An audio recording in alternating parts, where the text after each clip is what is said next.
Blog Talk Radio.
went on and on and on, but not many know the right direction. Help us, Lord.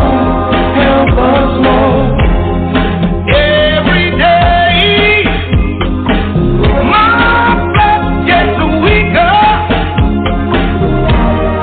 Who has the cure for temptation? Lord, wake up your people.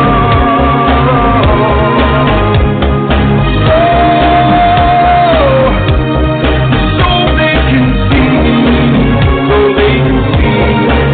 that your word is the key.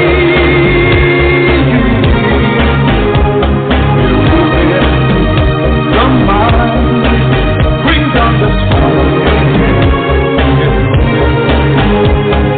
Ask and it will be done by the word in His book. You will see, you will get, you will know, that my one to passion in Jesus. Ask and it will be done by the word in His book. You will see, you will get, you will know, that my one to passion in Jesus. So make your one to passion. A my one to passion. I'll make your one to passion. Yeah, Jesus.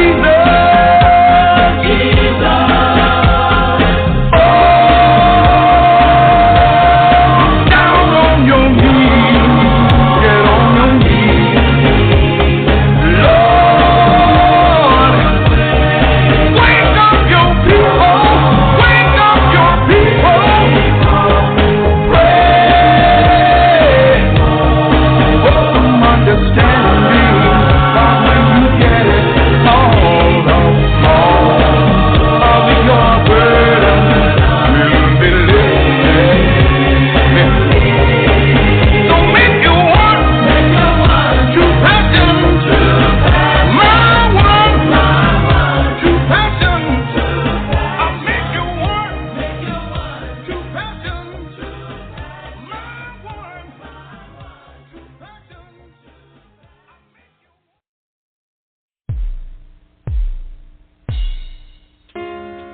All over the world, I know that there are brothers that think like I do.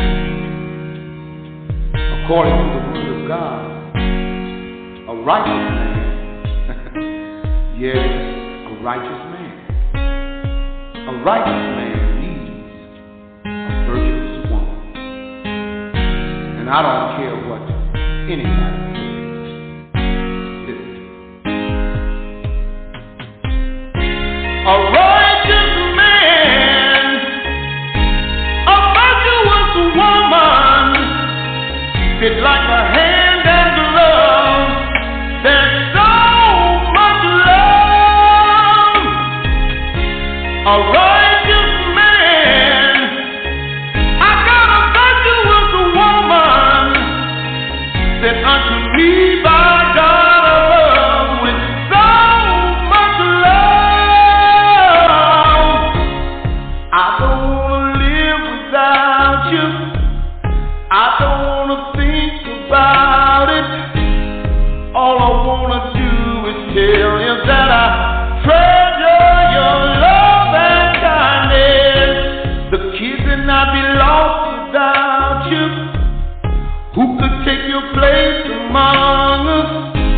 It's time for me to show you that I appreciate your faithfulness. Yeah, you care for me without complaining, with every ounce of strength remaining. Nourish me back to life again, and I thank God for His Spirit in you.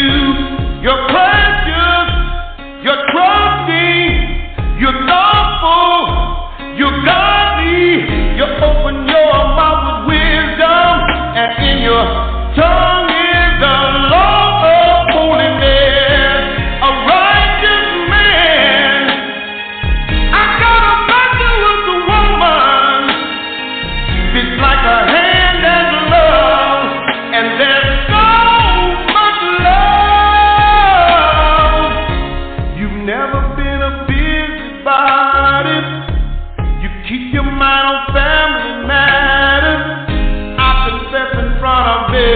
everybody that you're blessed and you're highly favored. You're working more than gold and rubies. You're working when I'm tired and sleeping. Strength and honor is your girdle, God. Broke the mold when He made you, darling. You living proof that miracles happen. You honor God with all your substance. I understand the Bible when it says that a man don't live by bread alone.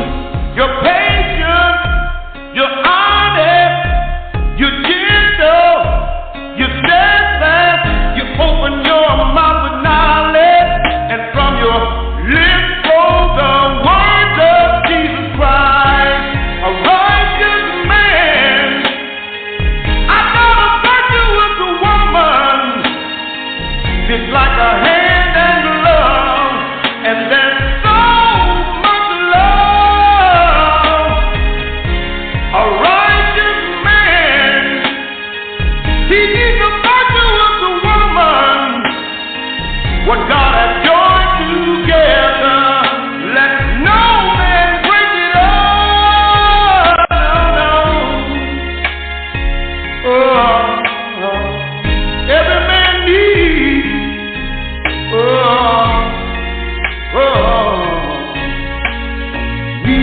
a virtuous woman. I don't wanna live without you. I don't wanna think about it. Every day that I'm giving, I'll be ready to render you your due benevolence with a soft answer and a smile. You did without that I might have. The elders praise you when they see you coming, and it makes me just melt like butter, girl. A righteous man. I got a virtuous woman. It's like a hand and glove.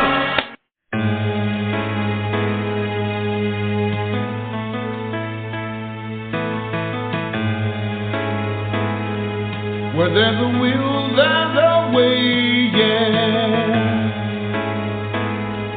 You gotta seek and you will find, yeah.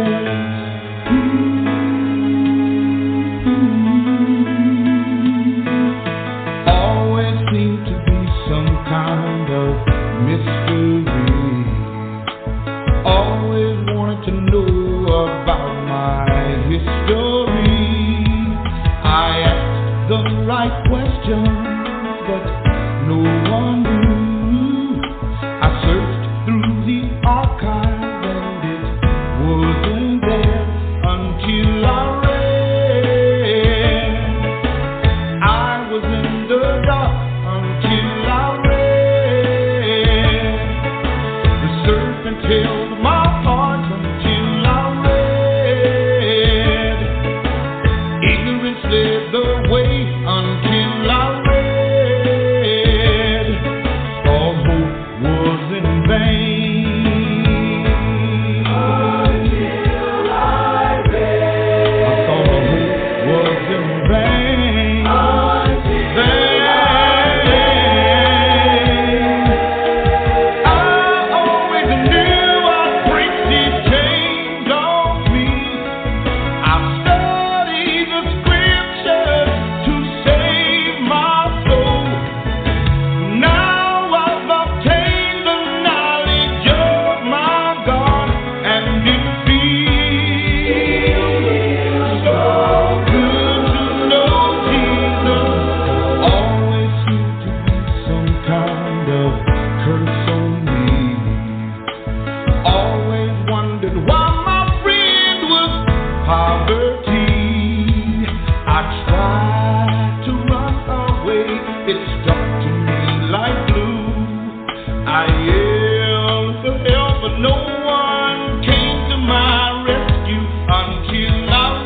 Everybody on Clubhouse, can you hear me? Let me turn my volume up so I can hear y'all better. I have my computer volume turned down. Give me a second. Okay, we're about to go over here to Discord. Never did understand why they call this bad boy Discord. Of all the things they could have came up with, they call it Discord. But whatever. It's almost like they telling you that's what it's for. To sow Discord.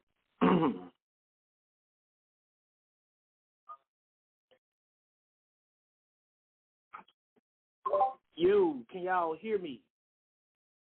Yes, sir. We are good. Everybody on Discord. We're about to go ahead and get in this thing. Everybody seems to be here. Yo, Jeff, can you hear me? Yes, I can. And Kevin J, can you hear me? Yes, sir. Can you hear me? I am loud and clear, good sir. Shabbat shalom to everybody on Discord. Everybody on Discord, y'all can see me and hear me okay? You know, I don't need the one person saying, oh, I can't hear. You follow what I'm saying? Excellent, excellent. Give me 1 second. Gideon is here. I don't know if he's by his mic, but give me 1 second, y'all. I'll be right back. In the meantime, Kevin J, Tweezy, or Ortega, or Jeff, keep it moving so we won't have a lot of radio sound. I'll be right back. Everybody gets up. To us again.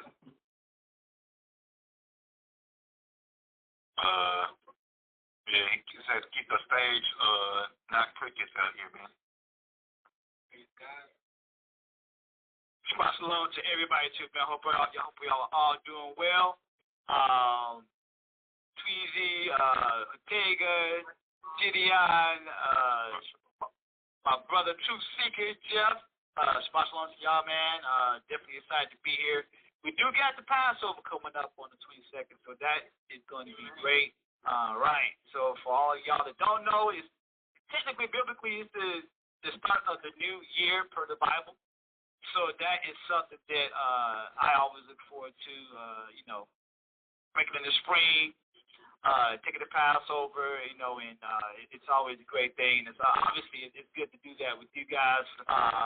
Everyone here on Discord, it's a blessing, and I am happy to take part with you guys and to do every Shabbat with you guys. You guys have been fun.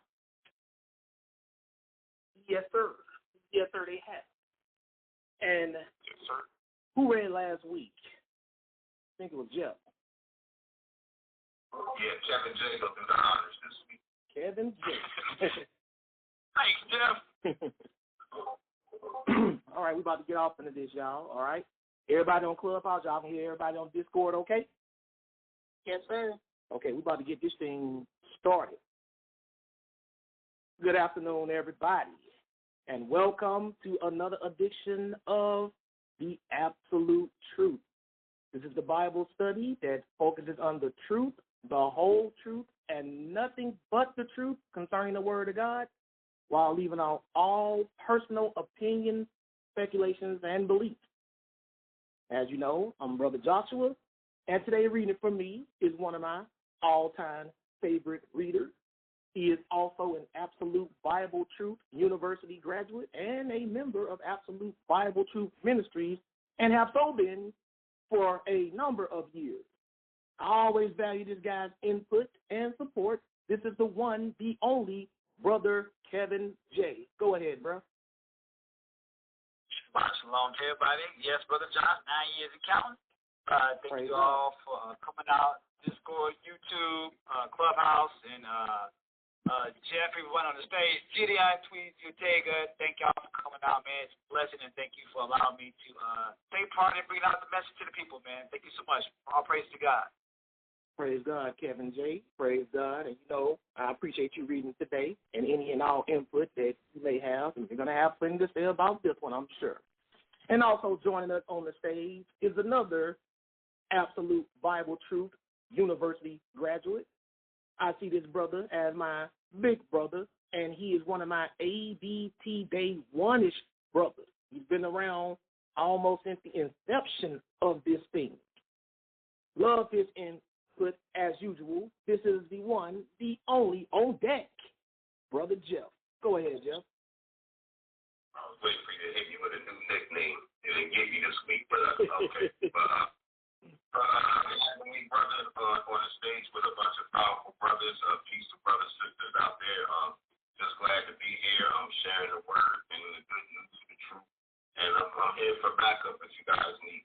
Peace.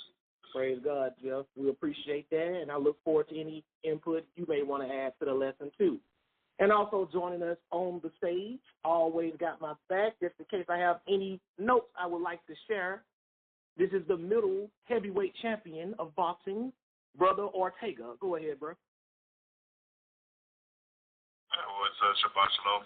Wasn't expecting this. No, it's just wasn't my fault. But praise God. Praise God. Good to have you here. And also somebody who hasn't been on the stage with us for a long time, but he's still always been around. We got Cheesy for Sheezy. Go ahead, bro. You there? I'm here, Brother Josh. I appreciate that. How you doing, Brother Josh? I'm good, bro, but you sound a little low on my end. I'm sorry. It's all good, man. I've been good, man. I've been good. You follow what I'm saying? Whoever in the chat room that just said, I am 43, praise God, because that's how old I am. Praise God. Shout out to all the 43 and up people or under. And, of course, a shout out to my prodigy, right? And we're about to get off into this. But before we do, as y'all know, I got to lay down the ground rules. You know what I'm saying? For everybody, if this is your first time, you trying to say something? I don't think you tried to do that. Okay. He had a little issue here. I'm going to go ahead and mute him on my end. Yep, I'm going to lay down a few ground rules for y'all. All y'all, if this is your first time coming out to check us out, welcome. We're happy to have you here, but we got to remind people, because a lot of people just don't know, this is our Sabbath study. This is a class. This is a sermon. All that means for you, the listening audience, is that if you have any questions or comments, just hold them until the study is over. Real simple instructions. Most of our audience is 18 and under, but even they can understand that. Don't be in the chat going back and forth with people. My mods will nail you if you do that. They will mute you or they will ban you. And then you'll be in my DM later on this week complaining that you didn't do anything, providing me with screenshots proving your innocence and all of that. And I'm just like, come on, man. Y'all got to learn how to behave. And my mods have been molded in my image. They're no nonsense like me. You have to understand that. So if you want to stick around, if you're really privileged of being able to be here, then behave yourself. That's life, children. You know, you can't go out in the world acting any kind of way and think you're going to stay in whatever place you want to. Doesn't work like that.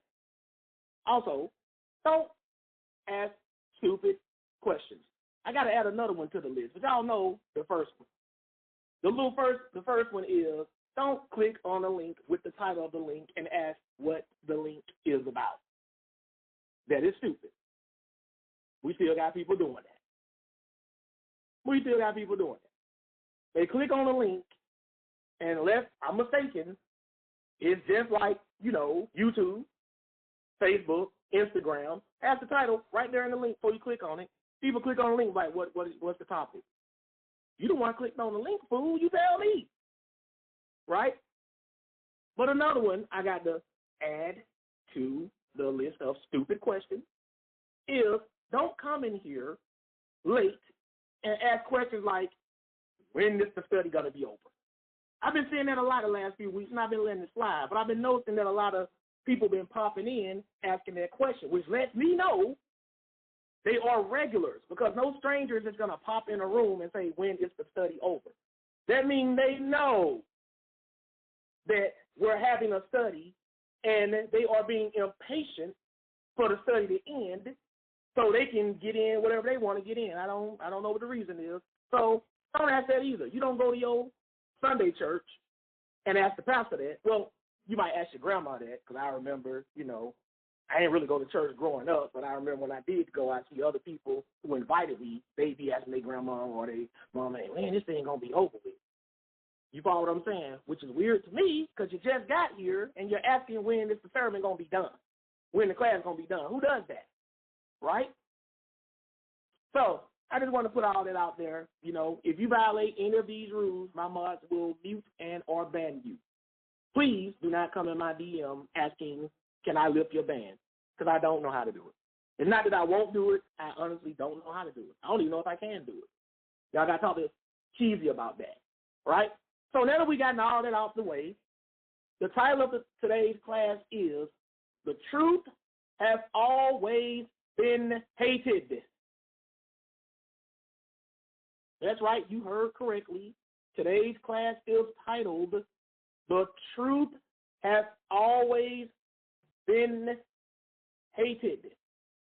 And Ortega, make sure you mute your mic, okay? Because it's getting a little thing that they be doing when they tell me that. Appreciate it, right? And I decided to do this class because y'all remember last week I did a class titled, Not Everything is a Sign from God, in which we showed you that a lot of the things that people try to interpret as signs from God are just everyday usual occurrences. See, I did a class a long time ago titled Over-Spiritualization, and it kind of relates to that. See, over-spiritualization is very similar to when you try to make everything be a sign from God. You over-spiritualize everything. I'll give you a perfect example. You may go to a restaurant, go through the drive-thru, and they forget to put your fries in there. And you might say something like, oh, God just didn't want me to have any fries today. See, that's over-spiritualization. You're putting a spiritual explanation on everything without any warrant at all. Now, if later on it comes out that their restaurant had tainted fries and people were getting sick and dying, then you can say, oh, man, God didn't want me to get sick or die. That's when you say stuff like that. But when you say with absolute certainty, oh, God didn't want me to get these fries because for whatever reason, that's over-spiritualization. And this is what people do with anything they see. Just because something is unusual to you or it's your first time learning about it doesn't mean it's a sign from God. That's what we found out with the eclipse. A lot of people didn't know that. Eclipses happen 2 to 5 times a year, every year. That's what we learned about the Statue of Liberty. The Statue of Liberty gets struck by lightning 600 times a year. One time somebody caught it on camera, everybody, oh, that's a sign from God. And now this is the perfect follow-up because I want y'all to understand that the truth has always been hated. And see, the reason why we got to get off into this is because people always have all these excuses for why they can't accept the truth. But the main excuse they come up with is the person who's bringing the truth. See, they like to attack you and make you the reason why you're not able to receive the truth. They love to do that. They'll say, oh, he shouts too much. I don't like his tone. I don't like his usage of words. We had a guy here last week who called me, said I was cursing just because I said people do retarded things, or that something somebody did is retarded. Or could you not use that word? It's used to attack disabled people. And that is true, but that's not how I used it. Y'all understand?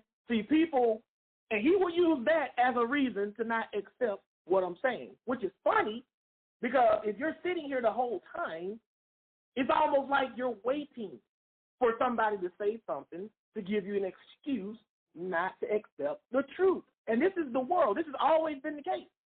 Now, I'm not saying that there are no people who can make the truth unappealing. But 9 out of 10 times, if people don't want to hear the truth, it's because something is wrong with them, not the one speaking it. And I'm sick of people trying to always pretend like it's the messenger that's messing up the message. I don't like his delivery. I don't like her delivery. I don't like her tone. No, Jesus Christ. Can we all agree, Jeff, Kevin J., Ortega, Cheesy, everybody on Clubhouse, can we all agree that Jesus Christ was perfect? Can we all agree on that? Yes, sir. We all agree on that, right?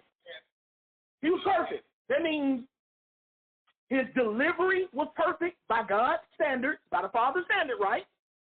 I mean, he didn't make any mistakes. I mean, everything he did was 100% right and accurate, right? That's what that means. Has nothing to do with how we feel about it. One thing we can say is Jesus did everything right every time. That's what that means. What ended up happening to him? Jesus even said he's the literal incarnation of truth. He said, I am the way, the truth, and the life. That's what he said, right? He was an avatar of truth. He was the truth walking. And he ended up crucified on the cross.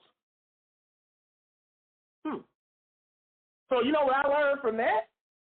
That means even if you are perfect when it comes to telling this truth, somebody will still find an excuse not to hear it. Now, the most perfect man in the world who ever lived still got hated for telling the truth. How are you going to let somebody try to tell you, oh, you're the reason why I'm not hearing this? You're the reason why I'm not hearing this. No. People have always hated the truth, and they hate the truth for different reasons. A lot of people have an emotional attachment to the lies they were told. So when you tell them the truth, it hurts their feelings. A lot of people are just deluded. They're delusional. So therefore, they can't handle the truth. Right? A lot of people are profiting from the lies being told. That's another reason. So they're going to attack you, and so on and so forth. But I'm tired of people trying to make the messenger be the reason why they are denying the truth, when in fact, you just don't want to accept the truth. You're comfortable in your sin. This is the reason why now we have homosexual pastors. They're in denial of the truth. I would have more respect for a homosexual if he just simply said, I know exactly what the Bible says about this issue. It's wrong, but I just want to be a homosexual. I would have more respect for them if they just said that. But what people try to do is they try to distort the truth to fit their lifestyle and to suit the way they think.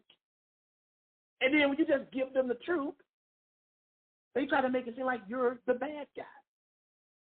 We have to understand that this has always been the case. This is nothing new. The reason why most Christians don't know this is because, quite frankly, y'all don't read y'all Bibles. Y'all just don't. A lot of stuff is new to y'all that should have been yesterday's news. Y'all understand what I'm saying? Y'all should already know a lot of these things. So when you see it for the first time, you're thinking, well, this is new to me. If you see two people in disagreement and one of them seems like the aggressor, who are you going to more than likely think is the bad guy? Tell the truth, chat, Clubhouse. If you see two people in disagreement and one seems like the aggressor, who are you more than likely going to think is the bad guy? Tell the truth. You're going to think the aggressor is the bad guy. If they're not fighting now, when you talk about fighting, we talk about people, y'all see them arguing, and one of them is like, rah, rah, rah, and the other was like, what? You're going to think the aggressor is the bad guy. But what if, same scenario, you see two people arguing, one is more aggressive than the other, right? One's more aggressive than the other. But once you sit back and see what they're arguing about, and you know right from wrong, and you know that the guy who's the aggressor is the one telling the truth, who are you going to side with then? Clubhouse, Discord, chat. The aggressor. You're going to side with the aggressor. That's who you're going to side with. And see, people keep thinking that you're not ever supposed to be aggressive. You're not ever supposed to be amped up with this truth. You're not supposed to ever have fire. Just because you're the aggressor does not mean you're wrong. Y'all know aggressive just means somebody who's aggressive. That's all it means. Aggressive don't mean wrong. A lot of people think that. You play football, your coach ain't ever told you, take it easy. Your coach tells you to be aggressive. In other words, there's a time and a place for aggression.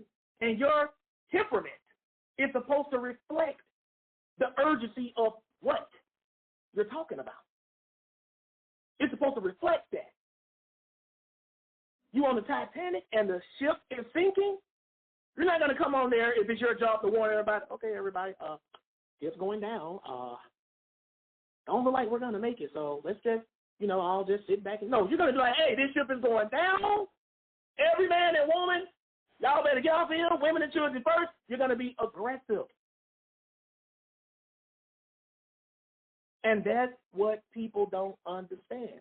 We become so soft, and when I say we, I mean the next generation. We become so soft that you can't show any energy when telling the truth, or people are going to try to use that as an excuse to not receive it. This is a snowflake generation that we're living in right now. So soft. This is a snowflake generation. What happens to a snowflake, a single snowflake, if you just put a little heat on it? What happens? It melts. It melts. And that's what a lot of these people do.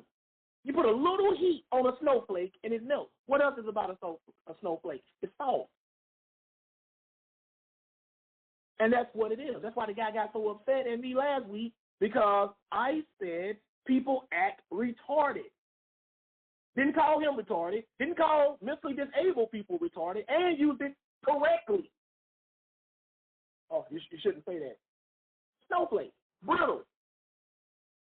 Hey, Josh, can you tell Gideon to mute his mic, because he's talking and you're talking at the same time on Discord? I can't hear Gideon because my mic is. I got to mute it. Oh, they're yelling. Yeah, he kind of rambling right now. Hey, Gideon, you got to mute your mic, bro, because everybody else can hear it. Did he Everything else going on for like the past minute.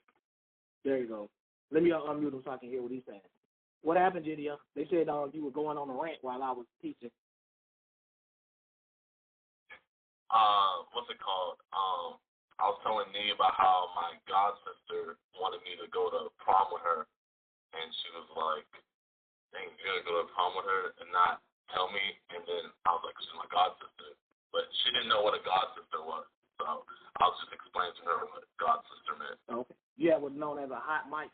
Hot mic means you're saying stuff and you don't realize that you're live. You don't realize that. Very, very, very. Don't worry, we're good. We're good. I apologize about that. Ignore us. It's all good. Loving that red background, by the way, too. Thank you. All right, we're going to jump back in this. But yes, this is a snowflake generation. Oh, and by the way, trigger warning. If you're sensitive, if you're in your feelings, this ain't the place for you. So like I said, we raising soldiers over here. We ain't raising no snowflakes. We're raising soldiers. So I'm going to show y'all that the truth has always been hated, and it has nothing to do with you. Because a lot of y'all have even come to me. How many times y'all don't think people say, Josh, I'm trying to talk to my mom about this. I'm trying to talk to my sister about this, my dad, and what's the best way for me to do it? They don't seem like they want to hear it.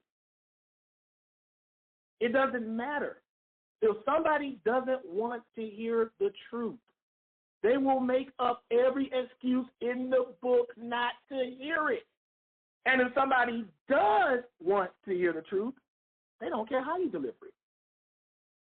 When you really want the truth, you don't care. You follow what I'm saying? You don't care what packaging it comes in. I bet right now, if I send a lot of these kids in the audience a PlayStation 5, and the package came in an old beat-up cardboard box, they wouldn't care about it as long as the PlayStation 5 is intact and it's good. Y'all wouldn't care, would y'all? Y'all be like, cool, I don't care about that, because when you really want something, you don't care what packaging it comes in. As long as what's inside is good. But when people really don't want something, they make all kinds of excuses. So we're going to get this started first in Ecclesiastes, chapter 1. That's right after Proverbs. And we're going to read verses 9 and 10. Because the truth has never, it's never been popular. It's always been hated. That's what we need to understand. That's why you got all these denominations, y'all. Y'all do know we got all these denominations because somebody hates the truth. Somebody said, no, I'm not feeling when the Bible say that. I'm going to go to a congregation that teaches it's okay for me to do this. That's why you got gay pastors and pastors performing gay weddings. Because that gay couple tried to pull that crap at another church, and they're like, no, the Bible says homosexuality is a sin. Homosexuals go to hell. I'm not about to marry a gay couple. Well, fine then. We'll just find a pastor who will. That's how people respond to the truth. They don't say, you know what? That's a sin. We shouldn't be doing that. We need to repent. They ain't going to say that. They're going to go and find somebody who's going to tell them what they want to hear. This is the truth, y'all. This is the reason why I don't argue with people when I know they just want to be in sin. Y'all do know that some people are just comfortable with sin and like it. Y'all know that, right? Y'all do know that it's more likely that people are comfortable with sin and don't want to change than the fact of whether they don't know if it's a sin or not. Because people try to play that. They want to, well, is this necessarily a sin? You know that's a sin, man. Stop. You know that's a sin. Stop it. Just say you want to be an adulterer. Just say it, man. Just keep it real. I know this is wrong. I'm just not ready to stop doing wrong. Just say that. But then that pride come in because we want to be right even when we're wrong. What can God do with a person like that? Y'all tell me, what can God do with a person who wants to be right even when they're clearly wrong? God ain't got no use for nobody like that. Right? So this is Ecclesiastes chapter 1, verses 9 and 10. When you get there, read, please, so y'all can see something. Go ahead, Kevin J.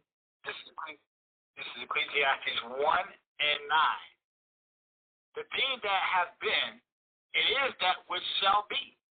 And that which is done is that which shall be done. And there is no new thing under the sun. Now look at what Solomon said here. He said the thing that has been, that has happened, it is that which shall be. So what was done in the past will be done in the future. Then he says, and that which is done is that which shall be done, meaning that which is happening today is going to be happening tomorrow. And there is no new thing under the sun. That means the same problems and challenges that we are facing today was happening back in the day. That's why people kill me when they say times change. No, times ain't changed. Times change what? We do the same thing. We might do it better or worse, but it's still the same thing. The same challenges. The same struggles. All of this stuff that we're dealing with, it's always been the same. And one thing that's always been a struggle is people accepting the truth. Once you understand that, you won't be so shocked anymore when you're clearly telling somebody the truth and they're just folding their arms, no. And because a lot of people don't know this, when they see me and I'm being aggressive with this truth, like, man, y'all need to stop. Y'all need to stop. Oh, he look at him. He's bad. He's the bad guy. Look at him yelling. Not understanding that all prophets yelled back in the day. That was their style. Prophets told it like it was. I'm not saying I'm a prophet. I'm just saying that's the style. We don't understand that. A lot of y'all listening, 90% of y'all listening in this chat, you would last 5 minutes in the ancient world among the biblical prophets. You would last 5 minutes. Your feelings would get hurt so bad. But then again, I'm saying that like that I'm making a point. Because they, in the ancient world, couldn't last 5 minutes. See, we're not all really that different. They hated it back then, and a lot of you hate it now. We're triggered. The truth triggers. Y'all do know that, right? The truth triggers. Oh, yeah. That's what it does. And it triggers anybody who's living contrary to it. It triggers people. If you're sitting in the audience and you're an alcoholic and you don't want to change, and I say, the Bible say, alcoholics go to hell. They're called drunkards. If I say that alcoholic in the audience is going to be triggered by that if he doesn't want to change. And he's going to jump in the chat, start saying stuff contrary to me. Or he's going to come on the stage and try to besmirch me. Because that's what people do when the truth triggers. That's what it does. And when you trigger somebody, all they can think of is what they can do to hurt you. That's all they can think of. They just want to hurt you. It could be physically. It could be they want to tarnish your reputation. They want you to feel that hurt that you made them feel when you told the truth. And the crazy thing is, you don't even have to single people out to trigger them anymore. People even get triggered on behalf of other people. Have y'all ever noticed that? They get triggered. Like, you may be a straight woman, like you like men. But you might have an older sister that's a lesbian. And you're sitting in the audience, and you hear me say, the Bible say, homosexuals, men and women, they going to hell. Now, you're not even a lesbian yourself, sister.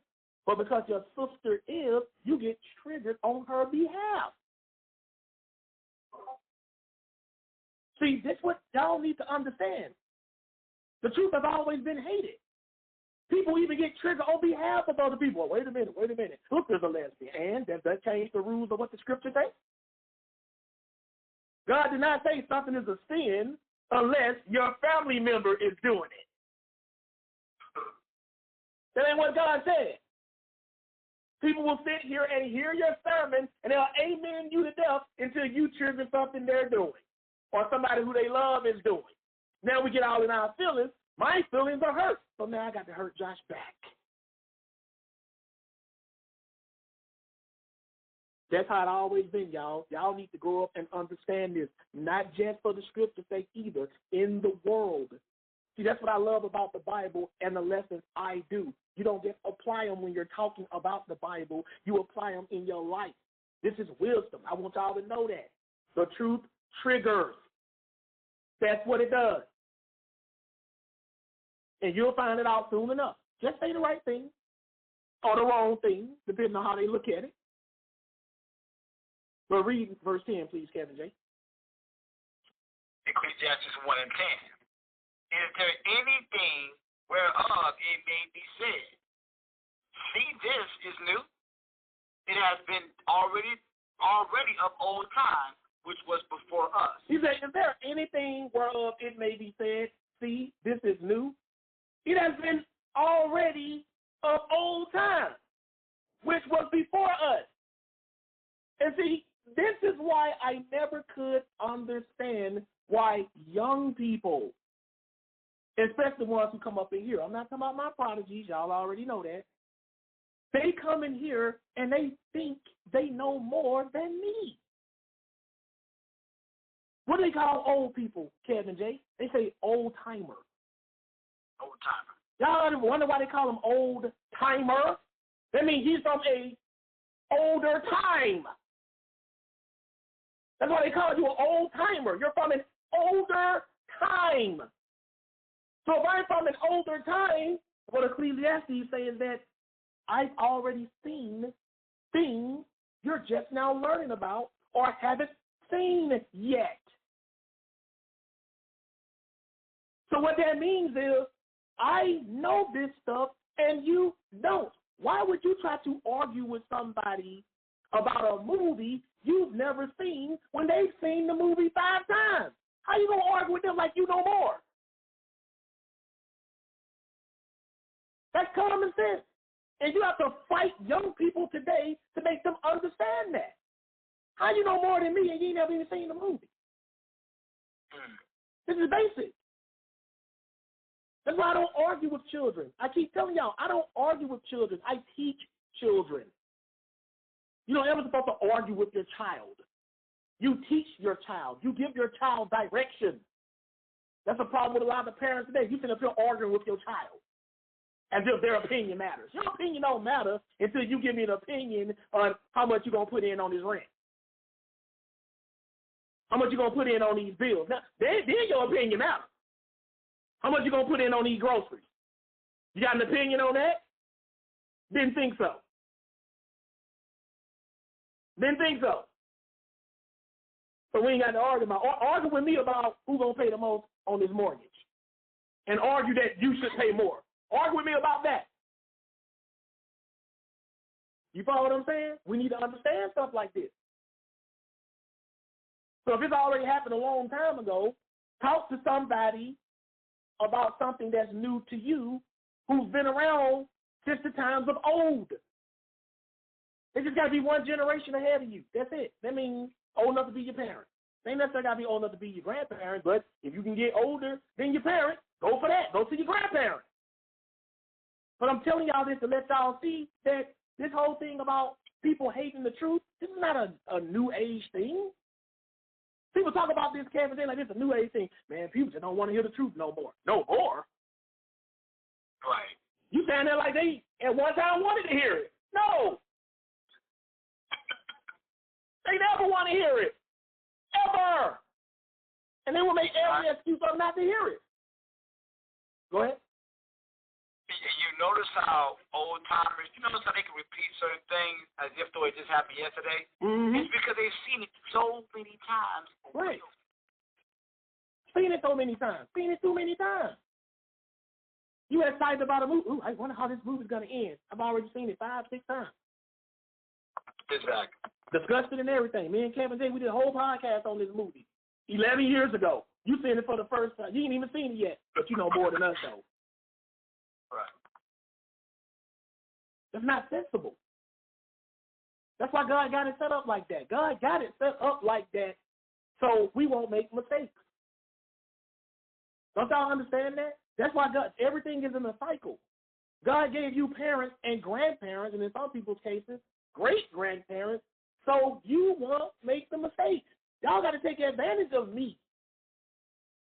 What I mean by that is, Josh, was this a good idea when you did this? No, bro, you know, that backfired, bro. Cool, I know not to do that, dumb John.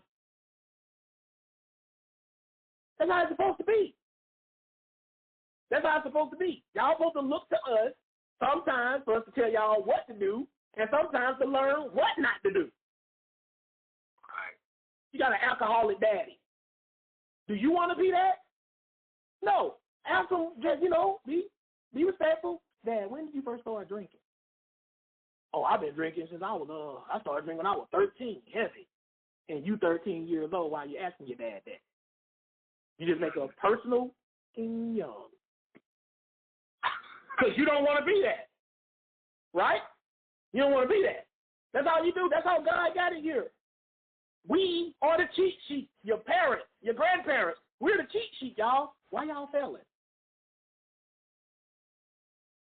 Well, I had horrible parents. That's why I turned out horrible. Whoa, wait a minute. Say that again. I had horrible parents. That's why I turned out horrible. How old are you as you say that? Oh, I'm 17.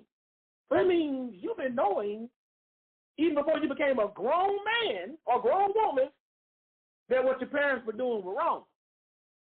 Am I correct? Yeah, that's why I said I got horrible parents. Then why the hell are you being a horrible parent then? If you know it was wrong, why are you doing it?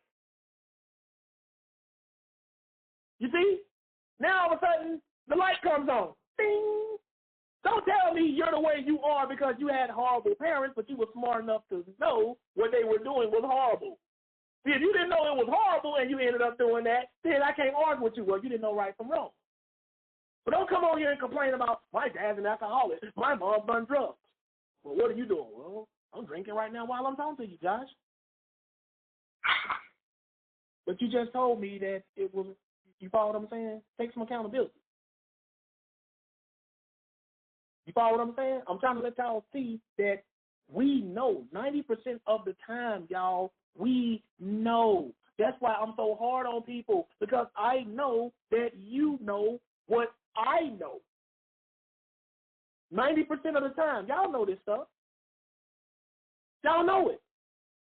You just don't want to do it. But check this out. Now that we know that, let's go to Isaiah 30. We're going to read verses 8 to 10. The children of Israel always had a problem with this. Isaiah 30, 8 to 10. This has always been the way. And they were God's chosen people. The ones God singled out from the rest of the world to give the privilege of knowing about him so they can go tell the rest of the world about him.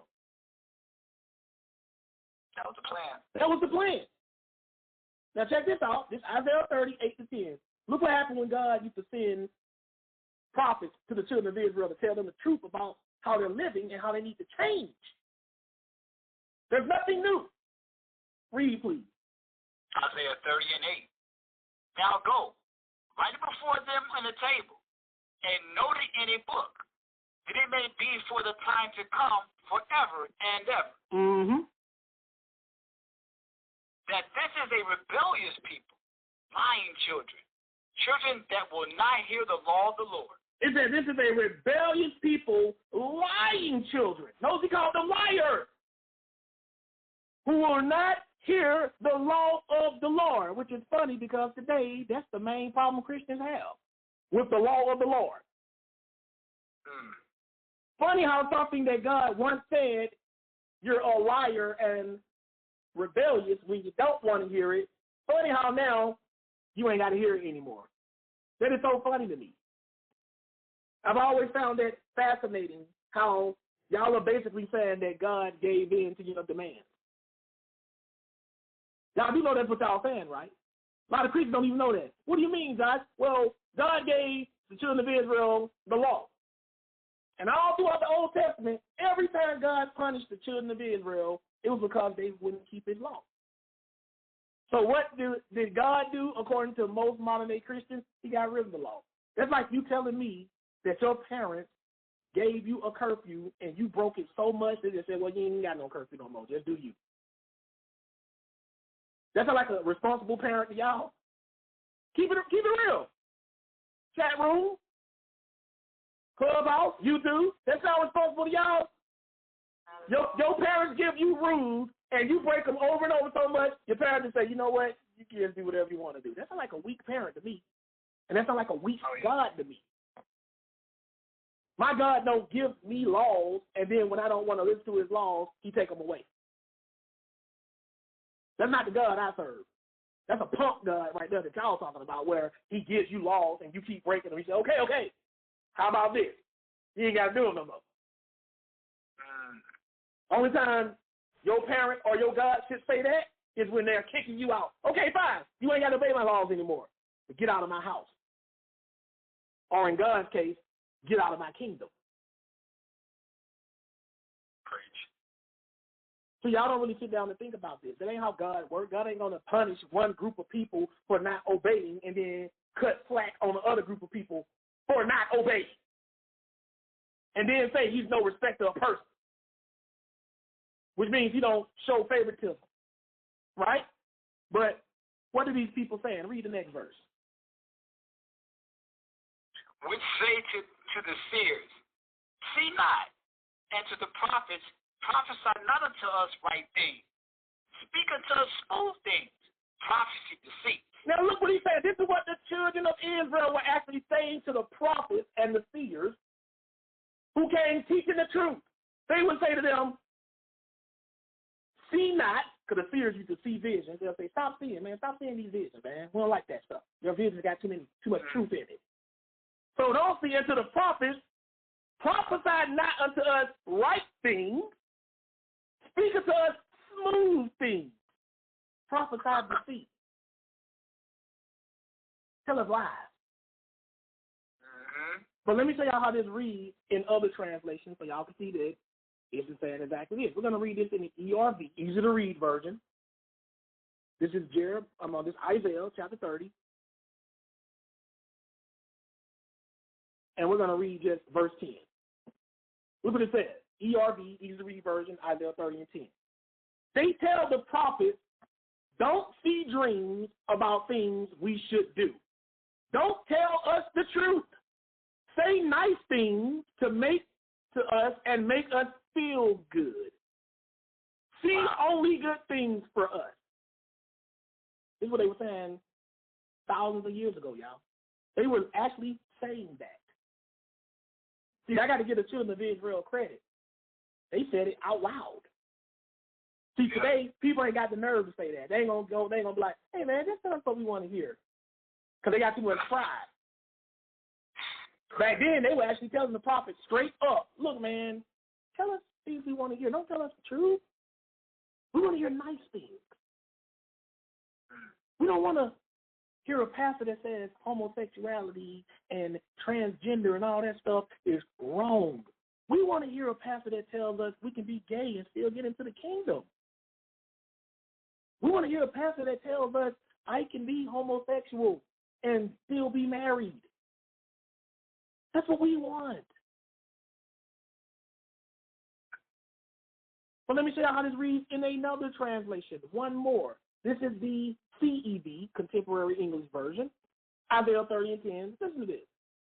And have said to his messengers and prophets, don't tell us what God has shown you, and don't preach the truth.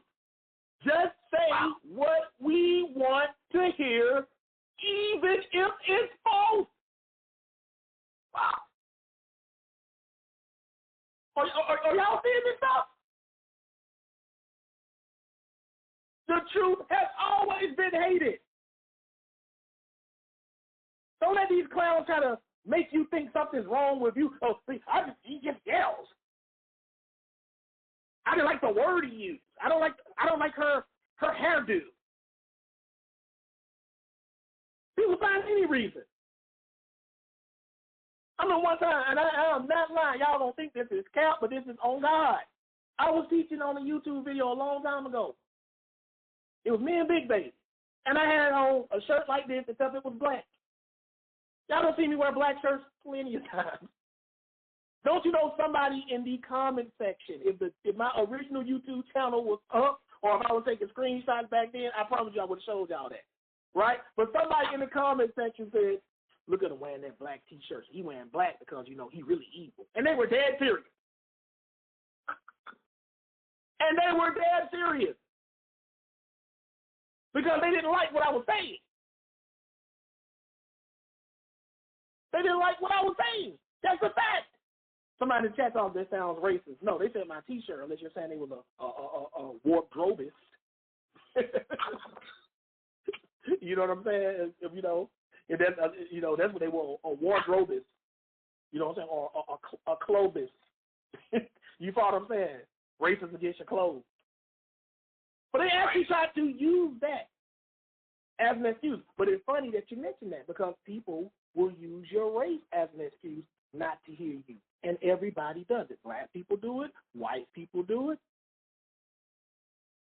When white people want to keep being racist against black people and a black person teaches the truth, they'll say, why should we listen to that N-word?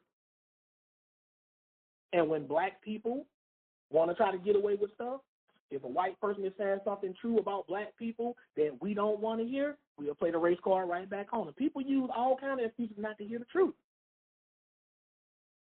People do it with Asian people, Mexican people. That's what they'll do. It's called pulling the race card.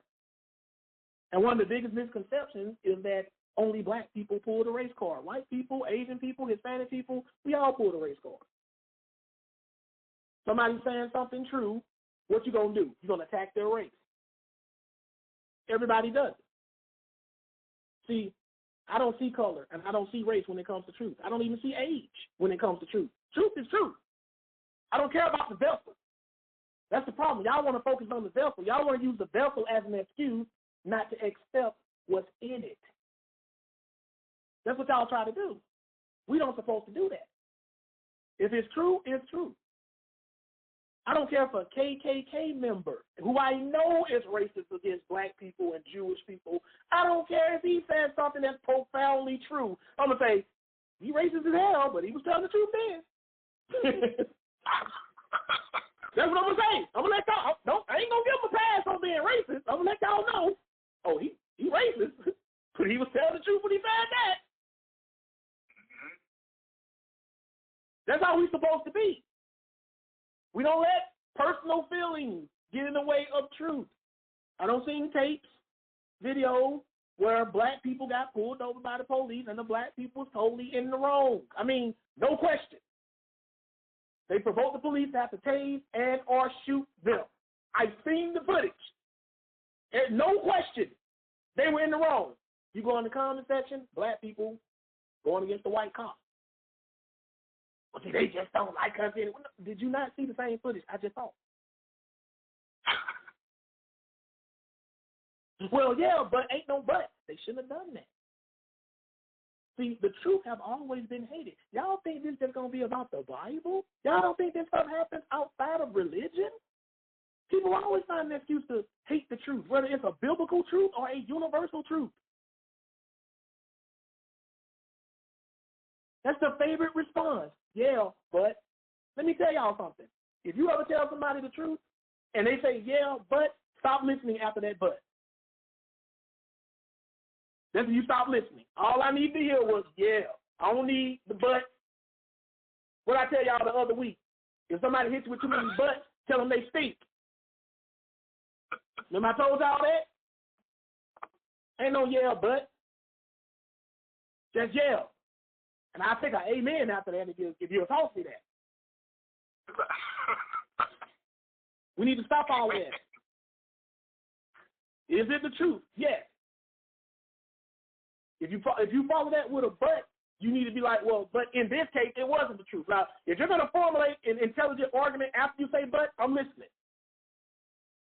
But if you say, yes, this is truth, and then after you say but, you go into this whole tangent about how you personally feel, y'all just stop talking to them. They just like these people back then. They wanted to be told lies. And they used to tell the prophets that. They used to tell them straight up. They didn't try to sugarcoat it. Look, man, tell us what we want to hear. Don't tell us the truth. These people knew the truth. Let me tell y'all something. We all know the truth, y'all.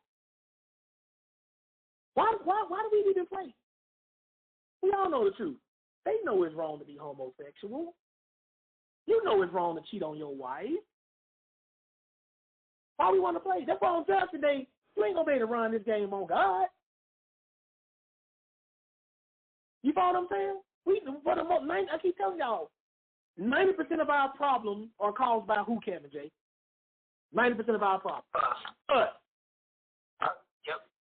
90% of any problem you're dealing with. I guarantee you, if you really trace it back, especially if you're an adult, because I'm mainly talking to adults, and I'm really talking to children right now because a lot of stuff is beyond their control because they're under the rule of their parents. But for adults, 90% of your problems are self-induced. You follow what I'm saying? You're in jail right now as a man. The police didn't just scoop you up and say, hey, I think you need to go to jail. Nah, you did something. You broke the law. And you knew that the law you were breaking, you knew what you did was illegal. You follow what I'm saying? You're a woman. You're a single mother. You knew what kind of dudes you were dealing with. You knew what happened when you have unprotected sex. Let's not play games. We know what happens if you have unprotected sex and you're not on any kind of birth control or using any kind of condoms. Don't sit up here and tell me I did not know. You didn't know? You didn't know that sex makes babies? You didn't know that? You need sex education at the age of 38? See, we know the truth, y'all.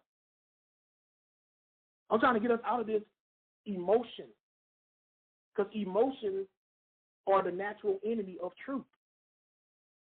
They're natural enemies, like lions and gazelles. They're natural enemies. Don't ever let anybody try to put emotion in it. And that's what religion mostly is. It's emotion.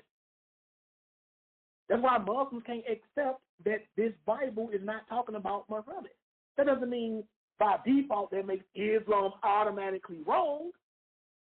But it's emotion. You wish. I just feel it. That isn't talking about Muhammad. No, it's not. That's what all this stuff is. We're a bunch of people, and as the world proceeds, we get more and more in our feelings and further away from the truth. That's why somebody can jump up right now a grown man, 25 years old, and say, I think I'm a woman. And nobody will tell him that's not true. You're a man, like it or not. See, when I was growing up, we used to say, like it or not. That's how we prep any hard truth. We'll say, like it or not. This is the way it is. See, when you tell people like that, you're letting them know automatically. When you prep something with like it or not, you're letting people know your feelings have nothing to do with it. Y'all need to start telling people that. We got to get back to that. Like it or not, this is the way it is. But what do we do? Well, if that's the way you feel, then, that's what you are. We're enablers. We don't like to tell people the truth. We don't like to tell people. That's the funny thing about it. And then at the same time, Kevin James get mad when people lie to us. Yeah. You know what I'm saying? I tell the truth. That's what I do. I'm direct. I'm not mean. That's what people like to say. You're mean. When you tell the truth, mean has become a synonym for truth. You're mean. Can't call anybody fat anymore because that's fat shaming. No, it's not. They ain't ashamed of being fat. Y'all see what I posted on? What I post, Kevin J? It's not fat shaming if they're not ashamed of being fat. That's right. I'm a fat shame somebody who's not ashamed of being fat. When you're ashamed of something, you do one or two things. You either try to change it or you try to hide it. Am I right? And that's all you do. Yep. You know what I'm saying? If you are ashamed of being naked in public, what do you do? What do you do? Put some clothes on. That means you're hiding your nakedness, right? You're concealing it, right? How you gonna tell me you ashamed of being fat and I go to Golden Corral and you 300 pounds and you in front of me in the buffet line? You're not ashamed of being fat. You owning that. You living in your truth. All 300 pounds of it. We got to stop this, y'all. People say, Josh, you savage. A lot of stuff that y'all call me savage for, it ain't really savage, y'all. Y'all know that, right? Y'all know it's not really savage. It's just savage compared to this brutal generation we live in. It's not really savage. It's not really savage, but I'll take that. But I keep telling y'all anyway, I'm not savage, y'all. I'm primal. I'm beyond savage. It's the truth, y'all. But check this out. Let's go to Jeremiah 5. The truth always been hated, y'all. Gay pride parades at events, pissing them people off. Why? They already know. They already know. They don't want to hear it. They know what the truth is. They hate the truth. Why do y'all think they came up with gay pride parades? Y'all tell me. What do you think, Kevin J? Jeff? Why do you think they came up with gay pride parades? Anybody really know? They want you to be proud of what you are and not be ashamed of it. Put it out there. That's true. That's true. But there's a more dark reason why they did that. See, when somebody is telling you something that you're doing is wrong, and you're so hell-bent against it, you hate the truth so much as an act of defiance against the truth, you put your sin on display. Gay pride parades are rebellion, y'all. They're rebelling against society. It's a form of rebellion. They're rebelling against the truth. That's what that is for. It's not to flex, because we already know you're gay. Don't tell me you want to be seen as equal to heterosexuals, but a heterosexual ain't ever had a parade about heterosexuality. Y'all don't want to be equal. Y'all, this is defiance. This is, oh, you think it's wrong for me to be gay? I'm going to throw it in your face. I'm going to become extra flamboyant with it. That's rebellion. But it's not rebellion against us. You're going against the truth. That's how people do. Any one of y'all in here parents? Y'all got any teenage children? What happens when a child is rebelling against something their parent doesn't want them to do? They double down on it. Yeah. They do stuff to pitch their. You got if you're a white girl and you know your parents hate black people, what you gonna do? If you're a white teenage girl, y'all tell me, y'all know it, and you know your parents hate black people, what are you gonna do? You gonna call on Tyrone? That's what you gonna do. Because you're rebelling. That's what we do. That's why they do the gay pride parade. They are rebelling. Y'all better understand this stuff. Y'all think, oh, they're just proud of their sexuality. No, they're not. They're doing it. If we had just accepted it, okay, you're gay, okay, fine, whatever. It wouldn't be no gay pride parades or whatever. They're doing that because they know as a majority, even though that number is shrinking, Kevin J., but they still know as a majority, we don't accept homosexuality or transgender. They know that.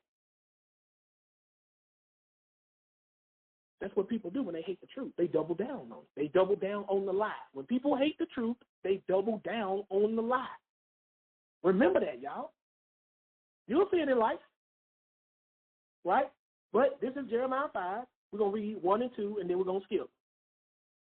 Let's see what Jeremiah has to say about this.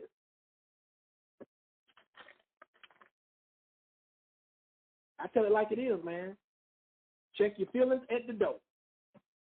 Y'all don't went somewhere where, you got to turn your cell phones in at the door, or if you carry an armed weapon, you got to check it at the door before you allow the enter.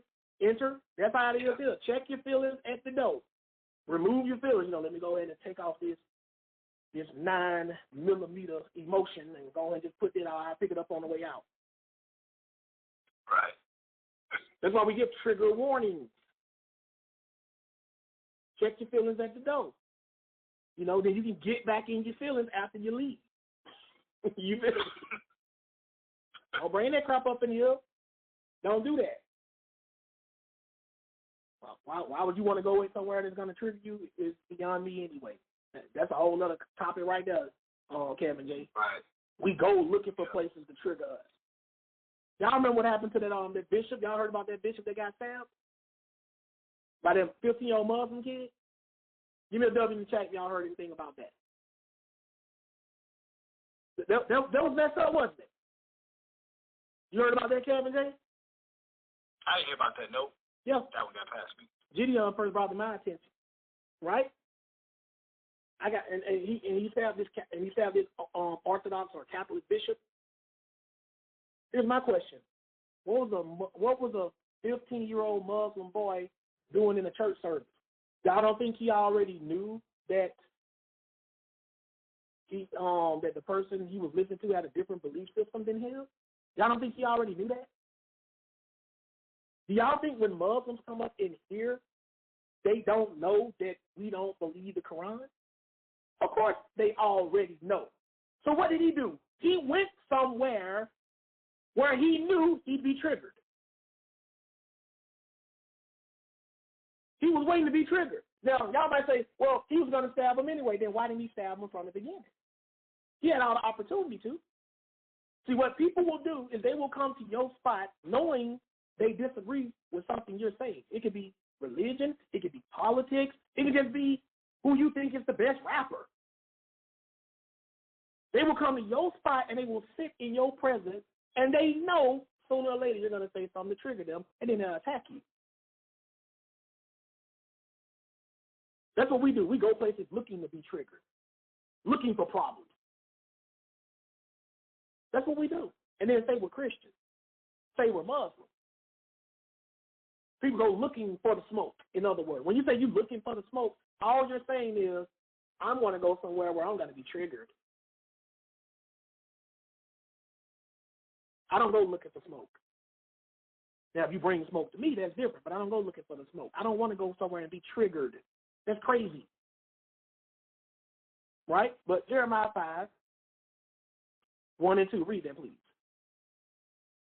Run ye to and fro through the streets of Jerusalem, and see now, and know, and seek in the broad places thereof, if ye can find a man, if there be any that execute judgment, that seeketh the truth, and I will pardon it. Now look what he said. Look what he told Jeremiah. God, run ye to and fro through the streets of Jerusalem, and see now and know, and seek in the broad places, that mean the big old open spaces, where all the people be at, right?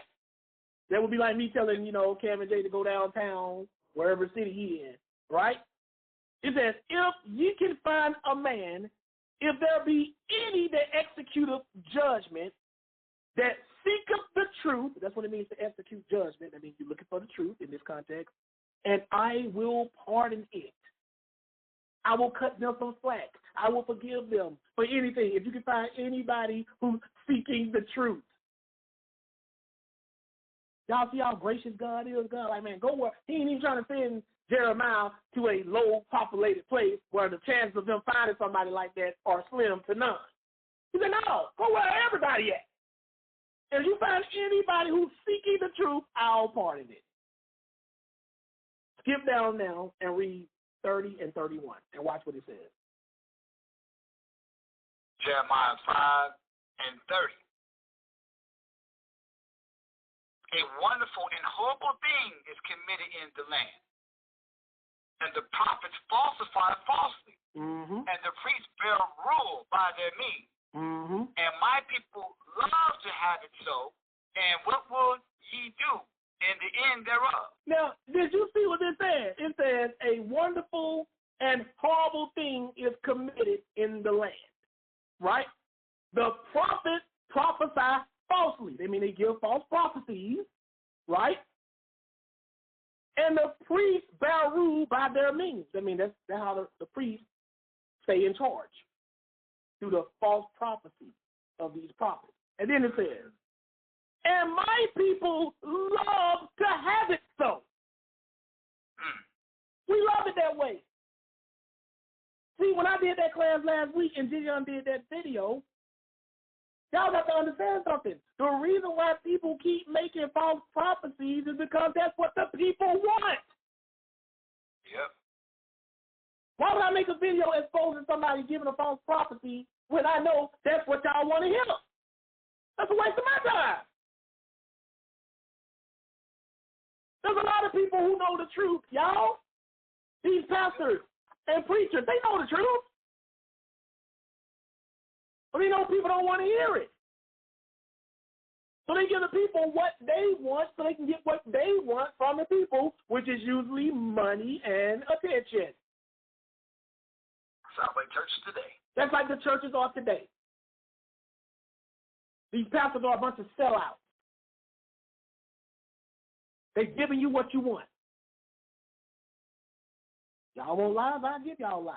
I'm not going to come here and say same-sex marriage is a sin. 50% of my congregation is gay. I say that means I lose 50% of my pastoral income. That means I can't get a Bentley on my own private jet. So I'm going to say, hey, love is love. God loves everybody. Stop judging people. That's what I'm going to say. It says my people love it that way. The truth has always been here. This tells me right here, they love lies. People love lies. It's not you if you tell them the truth and they get mad. Because they'll try to gaslight you. That's what people like to do. No, man, this guy right here, who does he think he is? He's going against Catholicism. But can't debunk anything I'm saying, though. He's wrong, but can't debunk anything I'm saying, though. Can't prove anything wrong that I'm saying. You love the lie. You want to worship idols. So they're giving you what you want. Catholic Church give people what they want. Now they don't even bent on this whole homosexual thing. They're giving people what they want. That's what Satan does. Satan always gives you what you want. Satan is the ultimate giver. Y'all know that, right? Satan always comes bearing gifts. But the Bible says a gift blinds the eyes of the wise. That's why he always comes bearing gifts. Don't y'all understand that? The best way to blind somebody is to give them what they want. Mm-hmm. That's all you got to do. Give them what they want. You'll blind them all day. That's what Satan does. That's why he tried to give Jesus the whole world, so he could blind Jesus to his mission. Jesus wasn't having that. That's how these pastors keep y'all blind. They give y'all what they want, what you want. Y'all got to understand that. It says a gift perverts judgment. It also distorts your judgment. That's what it does. Because most people know. Let me tell you something, man. Y'all need to understand. Most people know that the key to getting what you want in this world is to give people what they want, even if what they want is not good for them. That's the key. If I want to get what I want, I'm just going to give you what you want, even if it's not good for you. That's what we do. Your wife gains weight, right?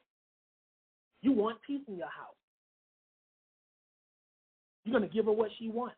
You're going to tell her, baby, you're not fat, you just thick. You're pleasingly plump. You don't need to lose weight. That's what you're going to give her. Because you want to get what you want, which means peace in your house and her still allowing you to have sex with her. That's what we do. I don't do that. I don't play them games, man. If I was married and my wife was gaining weight, I would tell her straight up, baby, you getting fat. That's what you tell her. This is especially a problem in the black community because our women are getting very big. Y'all better look at the statistics. This ain't no European standard. This is a health standard, right? Like, this ain't good for your health. We ain't talking about no cosmetic appearances or attractiveness. This is not good for your health. We got a high obesity rate among our women. It's just a fact. But if I get up there and not say something about it, I'm fat shaming. I'm fat shaming. Okay, so being overweight is unhealthy, right, Kevin J?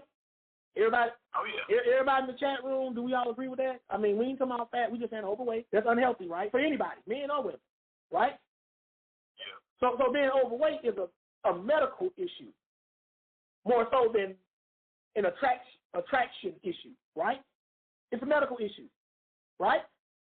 So why is it if I tell a fat woman she needs to lose weight because she's getting too fat, they'll say I'm fat shaming. But if I tell a guy who has high blood pressure he needs to cut back on his salt intake, ain't nobody going to say I'm high blood pressure shaming. Ain't nobody going to say that, though, are they? Nope. If somebody has high blood pressure, I say, yo, Kevin J, man, you need to cut back on your salt intake, that sodium, bro. No, why you high blood pressure shaming me? You diabetic. You taking too much sugar. Hey, man, you need to cut back on your sugar, man. You diabetic. Why you diabetic shaming me? See, these are health issues, right? Did y'all know that the word obese, that's a health word? Did y'all know that? Let me ask y'all a question. And I want the sister to be honest, just the sister. Which one sounds more offensive to you? Baby, you getting fat, or baby, you getting obese? Which one sounds the worst? Tell the truth. Tell the truth. Which one sounds the worst? Fat or obese? I'm going to say obese. Yeah, but did y'all know that fat is not a medical term except when it's talking about, like, body fat? Fat is not really a medical term to describe somebody's build. Did y'all know that? That's not really a medical term. The medical term is obese and overweight. Those are the medical terms. Now, you walk in your house and you tell your baby, you getting obese. She's going to throw her weight around.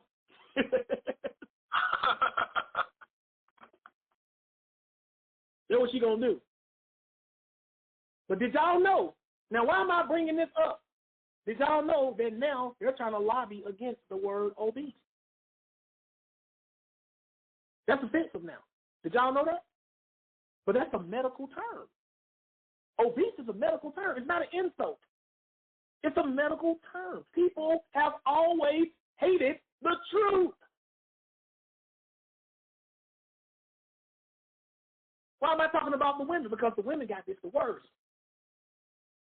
Women hate truth more than men hate the truth. Women like to be lied to and told the truth at the same time. I cannot figure it out.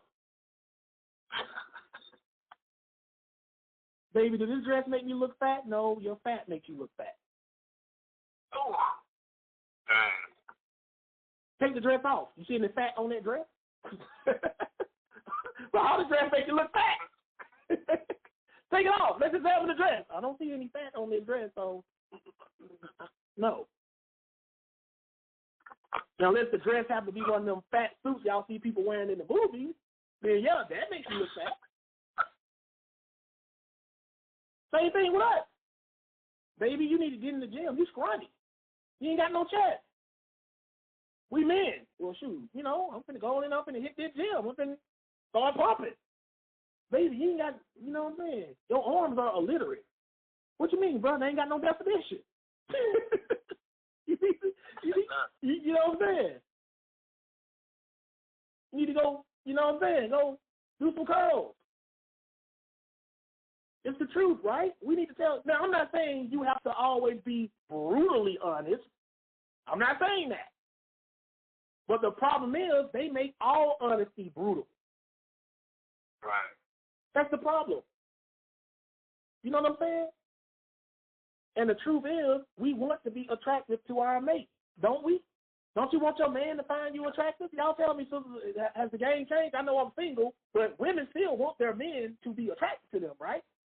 If you want your man to be attracted to you, then you know if your man, most men, I ain't speaking for all of them, but most men don't like them big, and most women don't want no scrawny man. I ain't saying he got to be Mr. Mr. Universe or nothing, but,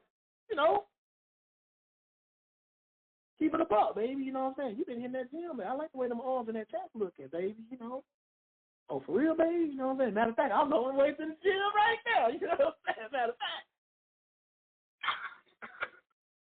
But you got a lot of guys who don't want to say that to their wives, to their girlfriends, or just in general, because they know people hate the truth. They know women hate the truth.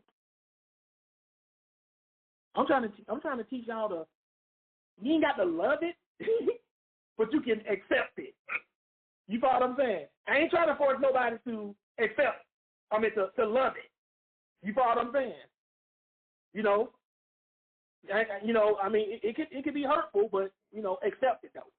You follow what I'm saying? Loving it, that's God mode. When you can love it like that, now you in God mode, because God is truth. Y'all understand what I'm saying? That's what the Bible says. God is truth. When you get to the point where the truth no longer hurts, there's nothing wrong with the truth hurting, y'all. I want y'all to understand that. There's nothing wrong with the truth hurting. A lot of things that are necessary hurt first anyway. You a woman? Anyone? Any sisters? If you feel comfortable answering this question, any one of y'all ever had a C-section before? Give me a W in the chat. Huh? I've had 3. Keanu say she had 3. Let me ask you a question, Keanu. Were they necessary? Like, did it have to happen? The first one did. The other 2, I didn't get a choice. Right. So it had to happen. But did it hurt? I might not be the one to ask that question. No, if they wouldn't have put the anesthesia and stuff on you. Oh, yeah. It would have hurt, right? Mm-hmm. It was necessary. And see, what I'm trying to tell y'all is most things that are necessary, that's how it goes. You go to the gym, you never worked out before. When you first start going to the gym, work out that first day and see how you feeling the next day. Your muscles going to be aching, and you ain't going to be able to move. You're going to be sore. That's why they say no pain, no gain. That's why they say that. But that's necessary. Sometimes it has to hurt first. That's how the truth is. Sometimes the truth going to hurt first, but it's going to get better, right? You're going to get used to it. And that's what I'm trying to do. I'm trying to get y'all to get used to the truth. I'm not trying to get y'all to go to the gym on the first day and try to bench 250 and it's your first time in the gym.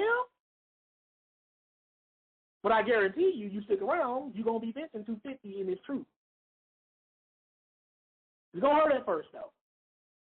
And that's okay. I ain't never got mad at anybody for being hurt by the truth. I get mad at people who can't help the truth. Because when you go to the gym and you doing them games, it hurt at first, but you ain't quitting. You know, well, I ain't coming back. My first day, man, had me so I ain't coming back. Ain't nobody saying that who's serious about getting in shape. They're like, man, it hurt, man. You know, they might have to take a couple of days to let their body, you know, heal, but they're going to get back in there. But y'all see what they said, right? In verse 31. Read that one more time. And I'm going to tell you how to read in the other translation. Read that. Jeremiah 5:31. And the prophets prophesy false, and the priests bear rule by their means. And my people love to have it so. And what will ye do in the end thereof? Right. Now look how I read in the ERV. Jeremiah 5:31. The prophets tell lies. The priests will not do what they were chosen to do. And my people love it this way. It's telling you that the people love the lie. They wouldn't have it any other way. So when somebody has a problem with the truth, don't let them try to put you out there or gaslight you like you're the reason why they can't accept it. Because it's what people try to do. No, it's not. No, it's not that. You just don't want to hear the truth. You love the lie. Look how I read in the God's Words translation, Jeremiah 5:31. Prophets prophesy lies. Priests rule under the prophet's direction. And my people love this. My people love this. This is mankind, y'all. The truth has always been hated. If we were actually reading our Bible, people wouldn't be able to get away with this. You're just so mean. You're just so unfeeling. We're not supposed to try to empathize with sinners. We're supposed to try to save them. Somebody living in sin, we want to throw them a pity party. No, tell them to stop. I keep telling y'all, man, we do stuff that don't make sense. You are a parent. Your child gets detention. He comes home from detention. He's on a punishment. Girl, you got detention today. They get a punishment. But that same girl grows up and goes to a detention center, which is another word for prison or jail, and gets out of the detention center, you throw her a party. Make it make sense, Kevin J. Make it make sense. We do stupid stuff. If you do stupid stuff, Kevin J., what kind of results are you going to get? Stupid things happen. You're going to get stupid results. We do stupid stuff expecting intelligent outcomes. That's crazy. God forbid, but my son ever come up and he go to prison? When he got out of prison, he ain't got no party waiting for him. What we celebrating for? Now, if he was a political prisoner or something, then yeah. But why am I throwing you a party when you messed up? Why do we get party for messing up? What kind of message crap is that? Wait a minute.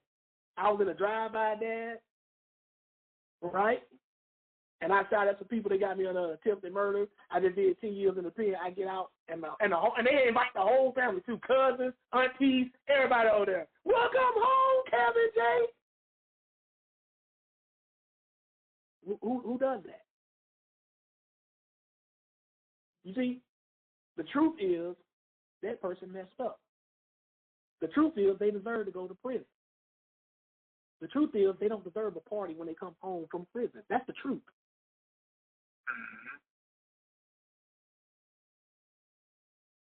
That's the problem. That's all, and it gets worse every generation. And see, when you tell the truth, people get mad. You know why? Because all of us got somebody in prison who don't got out, and we threw them a party. So that pisses you off. because I said that. But when you really think about it, it makes sense. There's no reason in the world we should be celebrating somebody coming out of prison who was in prison for something they deserve to be in prison for. Why we celebrate that? You don't do that with your kids, Kevin J. When your kid got suspended from school or got detention, did they get a party after the detention or the suspension was over with? Did you throw them a party? No, the very opposite of that, sir. So why are we throwing parties for adults that get detention? They even call it a detention center. I mean, I don't even have to really parallel it. It's right there in the name. You're in a detention center. You are an adult that got detention. But when you get out of the detention center, we reward that. And then your kids grow up and see their older cousin, their older brothers, getting parties when they come home from prison, and that inspires them to think prison is a good place. Look what my older brother Johnny got when he came home from prison. Everybody loves him. Everybody happy to see him. They're giving him a hero's welcome. Think, y'all. Stop doing stupid stuff. That's just stupid. Don't do that. That's the truth, though. Let's go to Micah. That's why I call this absolute Bible truth. I don't play when I tell y'all this stuff. And it extends beyond just a Bible study. These are life lessons. We do stupid stuff, don't we? It's just a fact. We've all done it. Let me tell y'all something about technology that we don't understand. Technology is all about speed. Did y'all know that? Name one form of technology that was not created to improve how fast something gets done. Name one. Can you think of anything? Anybody on stage? Anybody in the chat on Clubhouse? Technology is all about speed. Getting something done faster. Men want to get around faster. Somebody said hearing aids. That's about speed because being able to hear with hearing aids is quicker than doing sign language. Isn't it? Isn't it? Being able to hear is quicker than doing all of this, isn't it? Speed. Glasses. Being able to see is quicker than you doing this, trying to figure it out. It takes longer if you can't see it. Everything is about speed.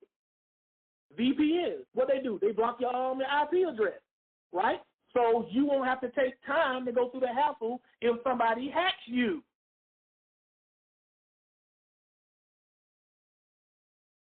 That's what it's about. Vehicles, y'all know that's an easy one. We want to get somewhere faster. So why am I telling y'all that? Because when you're moving too fast, you miss stuff. That's why you got to slow down and think. See, everybody in a rush. That's why you got to slow down and think. And when you slow down and think, you realize just how stupid a lot of stuff that we are doing is, don't you? That's why I tell y'all to slow down and think about this. This is stupid. That's why I talk to y'all like y'all. Why that man talking to me like I'm stupid? He's talking real slow because you used to speed. Everybody want to Sonic the Hedgehog their way through life. Slow down, because y'all need to understand this. That's what technology does. It speeds everything up. Y'all need to slow down and think. Why am I doing this? This is stupid. Why am I having unprotected sex with a guy who doesn't want to marry me? Why do I want to have his baby but not be his wife? Why am I chasing a woman who doesn't want to be with me? Because if I'm chasing her, that means she's running. Don't y'all understand that? If you're chasing her, that means she's running. That means away from you.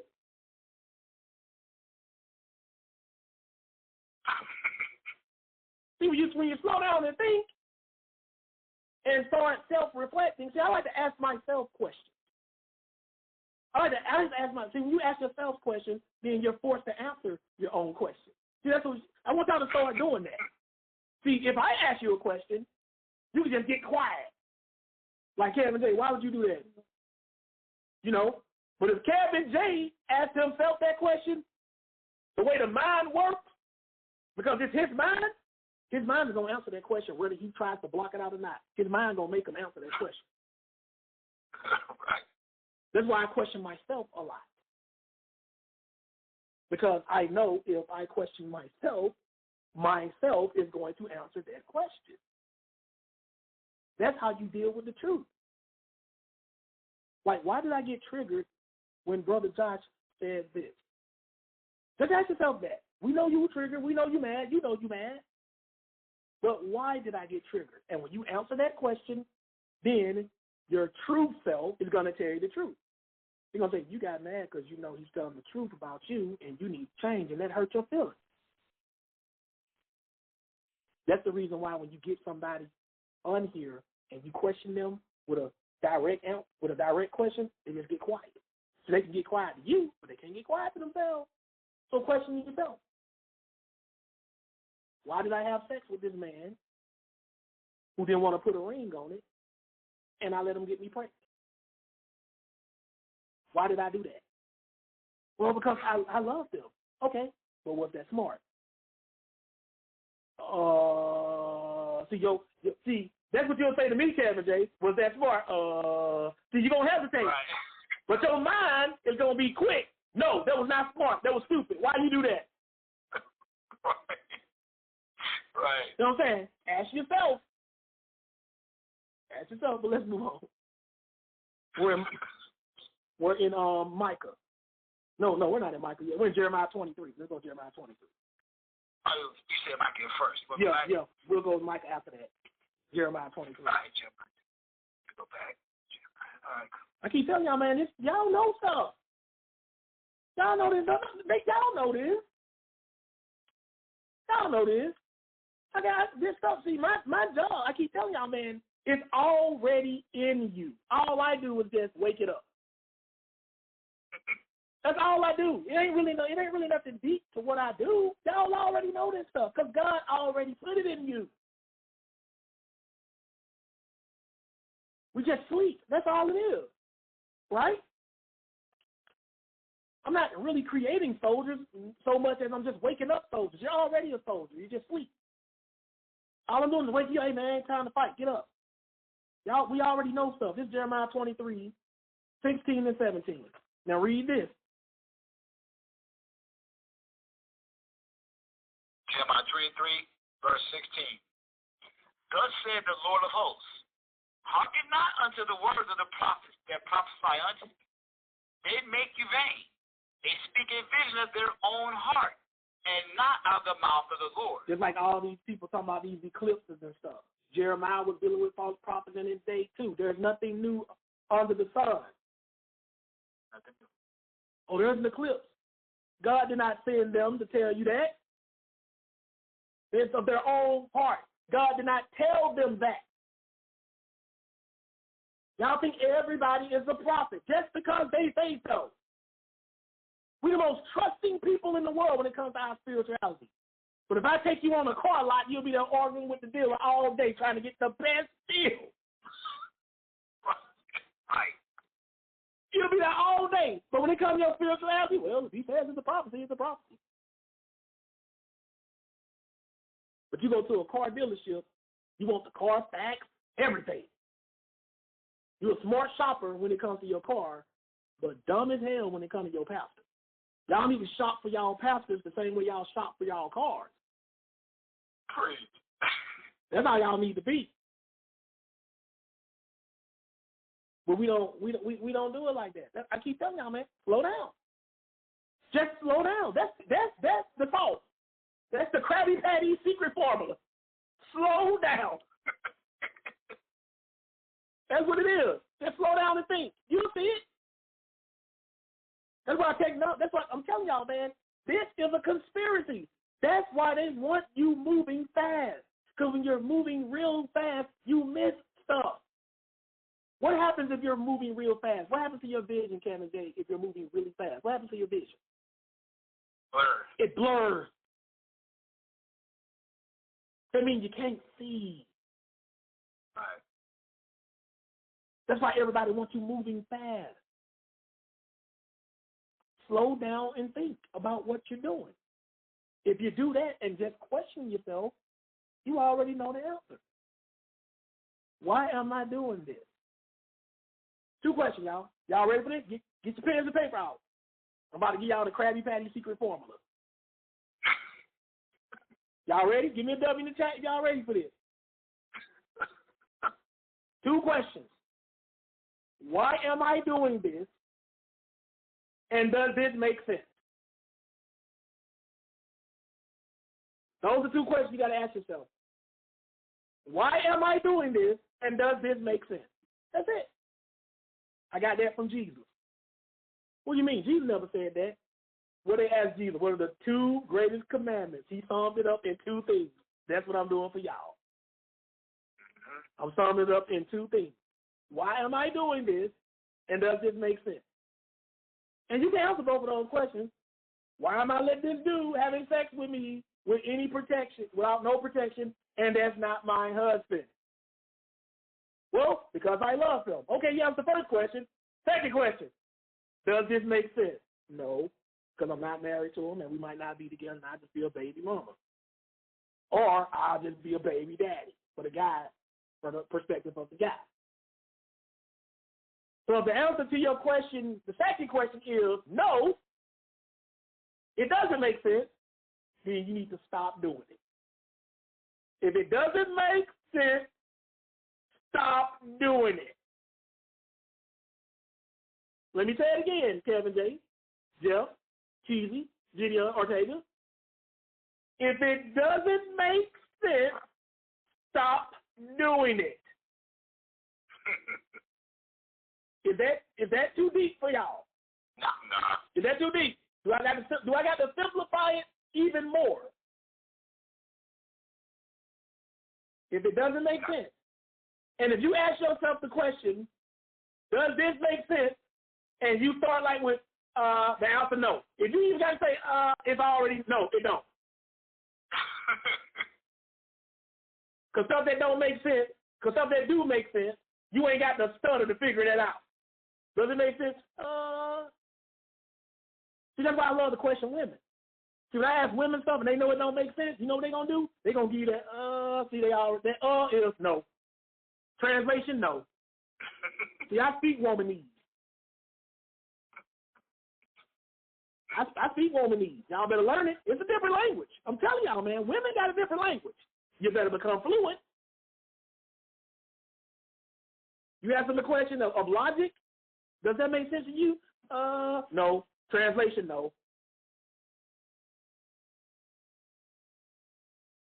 But they ain't the only one who do it. I'm just saying they mostly do it, but men do that stuff too. How many times y'all don't see me have somebody on this stage? And I ask them a direct, and I'm talking, y'all know mostly I have guys on the stage. I ask them a question of truth, a direct truth, because this is what this is about, the truth. And I ask them a direct question of truth, and they say, you already know. No, it don't make sense. I had young brothers on here asking me questions about girls they were trying to get with. Look, bro, if she ain't trying to holler back at you, why you still, trying to reach out to her? It don't make sense. You follow what I'm saying? I'm not saying every time somebody says to a question in general. I'm saying if it's a question of logic. If it's no, the answer is no. I speak womanese. I'm very fluent in it. Which is the reason why a lot of women don't like to try to argue with me, because they know I speak that language. That's another thing. That's another thing, y'all. I'm letting y'all in on, getting y'all the secret formula. They don't like it when you understand the language. They don't like it. I'm just saying they don't. Like, man, who told him how to speak their language? You know what I'm saying? I'm very fluent in it. And I'm only saying this about the women because, let me tell y'all something. I love the women because God made y'all more complex than us. Y'all are. Women are more complex than we are. Not inherently. Y'all complexify stuff. I know that ain't no word. But that's what y'all do. See, we simple, y'all complex. It's the opposite. That's how it's supposed to be. We simplify. You know what I'm saying? Y'all create the calculus equations. We simplify it. Let me ask y'all a question. Anybody in school right now? Give me a W in the chat. If you're in school right now, high school, college, when you got your math homework or a math assignment, what does it tell you to do to an equation? What does it tell you to do? Y'all tell me. Simplify. Don't it say that? Yeah. What do simplify mean, Kevin J? Make it simple. Make it simple. Women are the math equations. We are the mathematicians.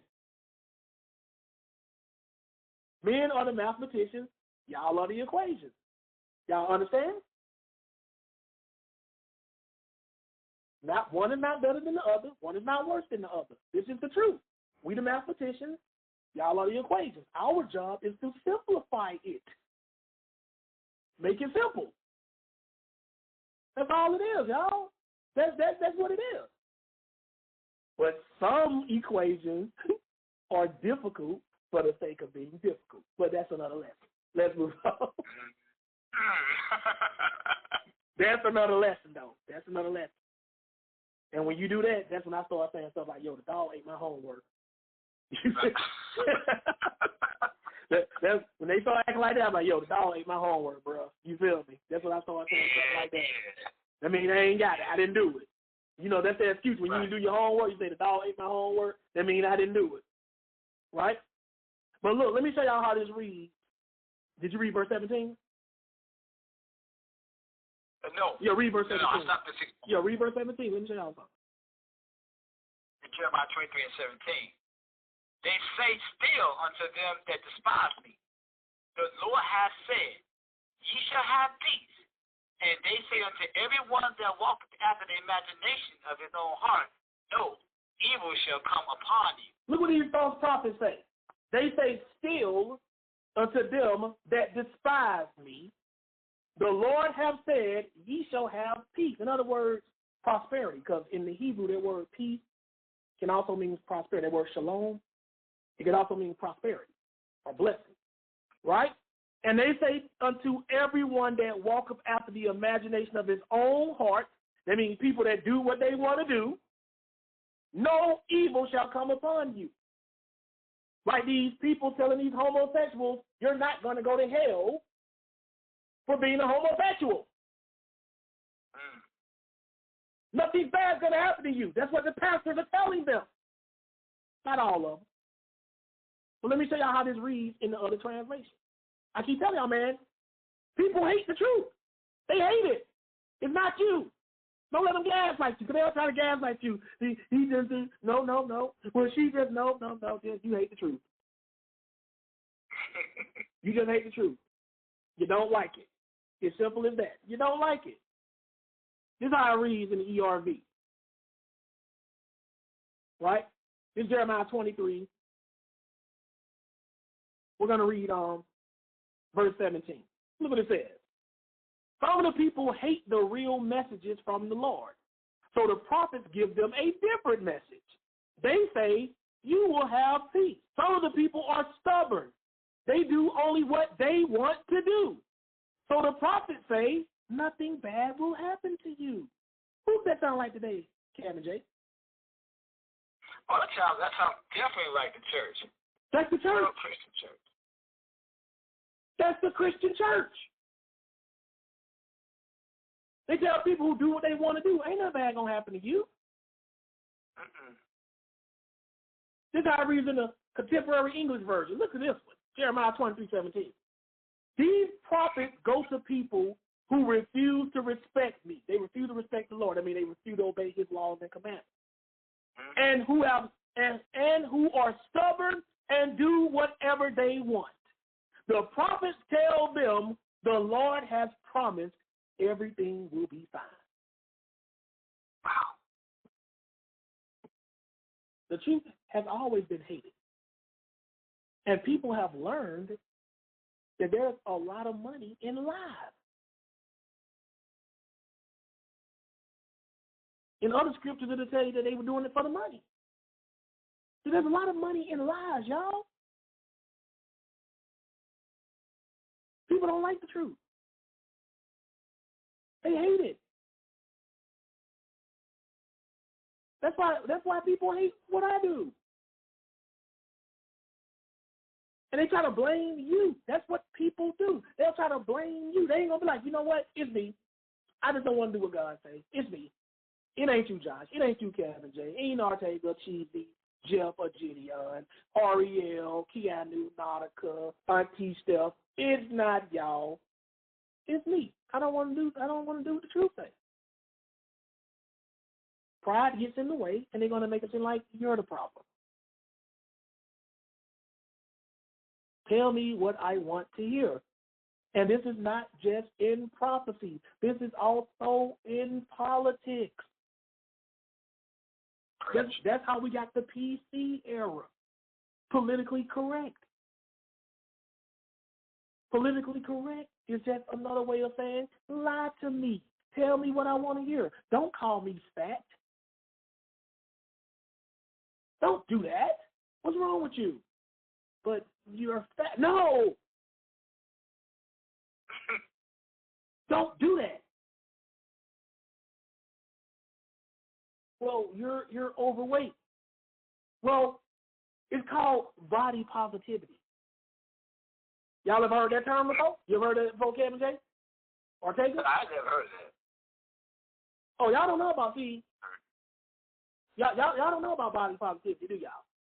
Body positivity is something that overweight women and a few men came up with to justify staying fat and overweight. Oh, yeah, I've heard of that. Yeah. They call it, in other words, being positive about your body. Oh. Because somebody, yes, Lizzo, because somebody hated the truth that they were fat and overweight and need to lose weight. So they came up with body positivity. That's what we do. And at one time, being a single mother was a shame. What did they do by that? This goes out to all my baby mamas. I got love for all my baby mamas. Y'all remember that song? It might be too old for a lot of y'all youngsters, but look it up.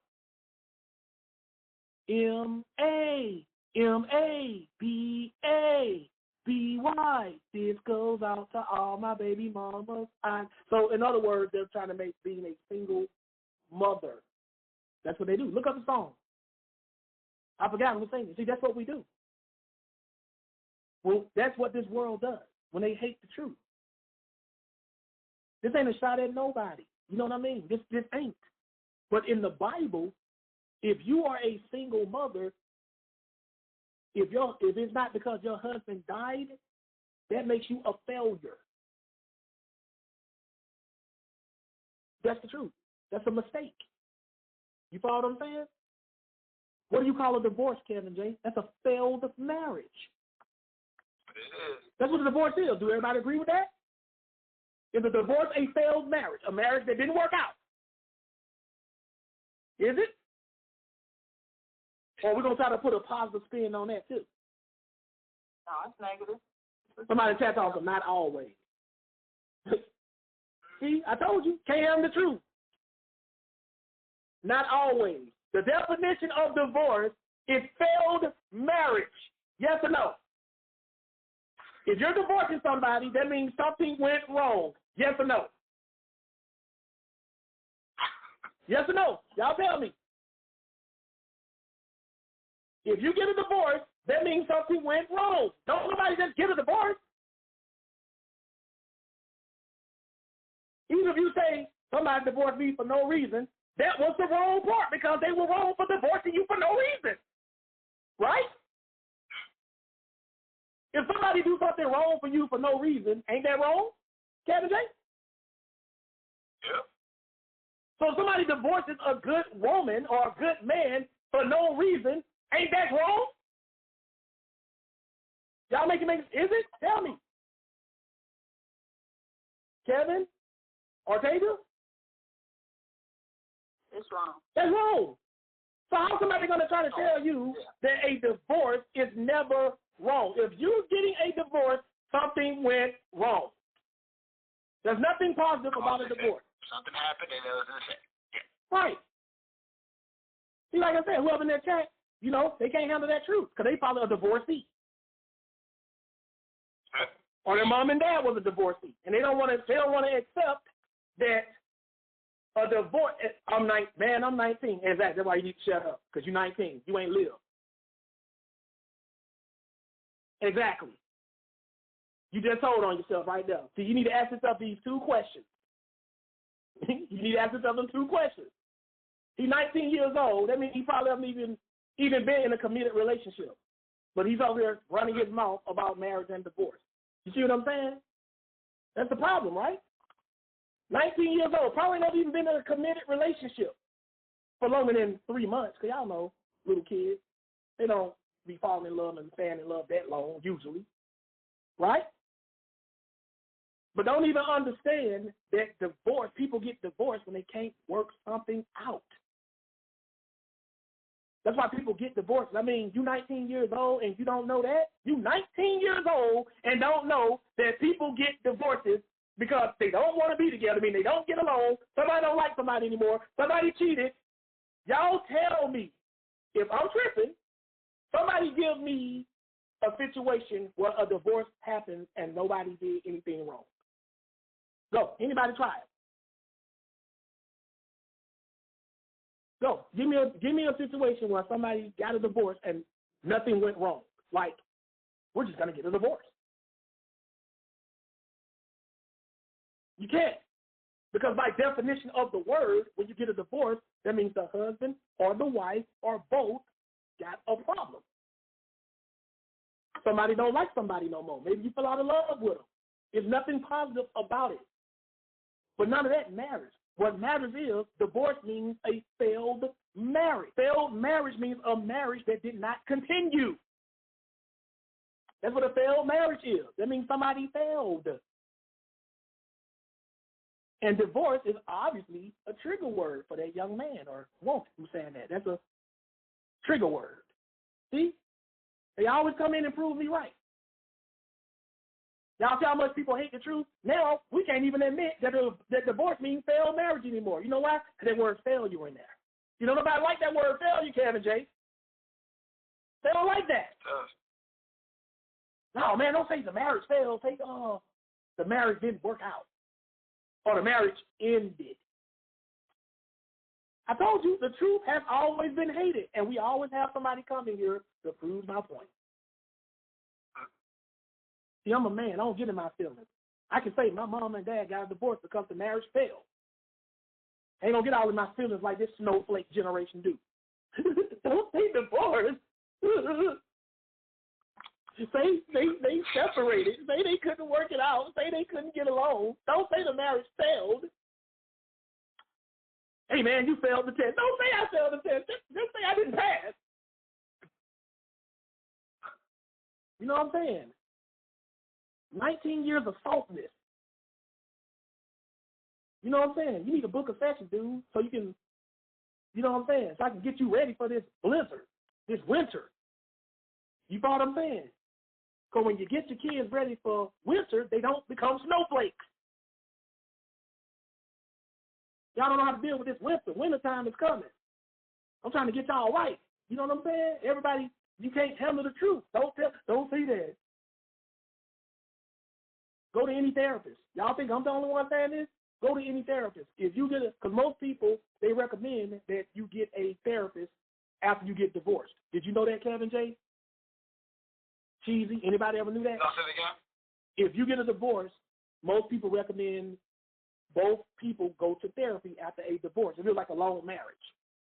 Did y'all know that? Oh, yeah. Oh, yeah. I've heard of that. Most people recommend that, Yeah. right?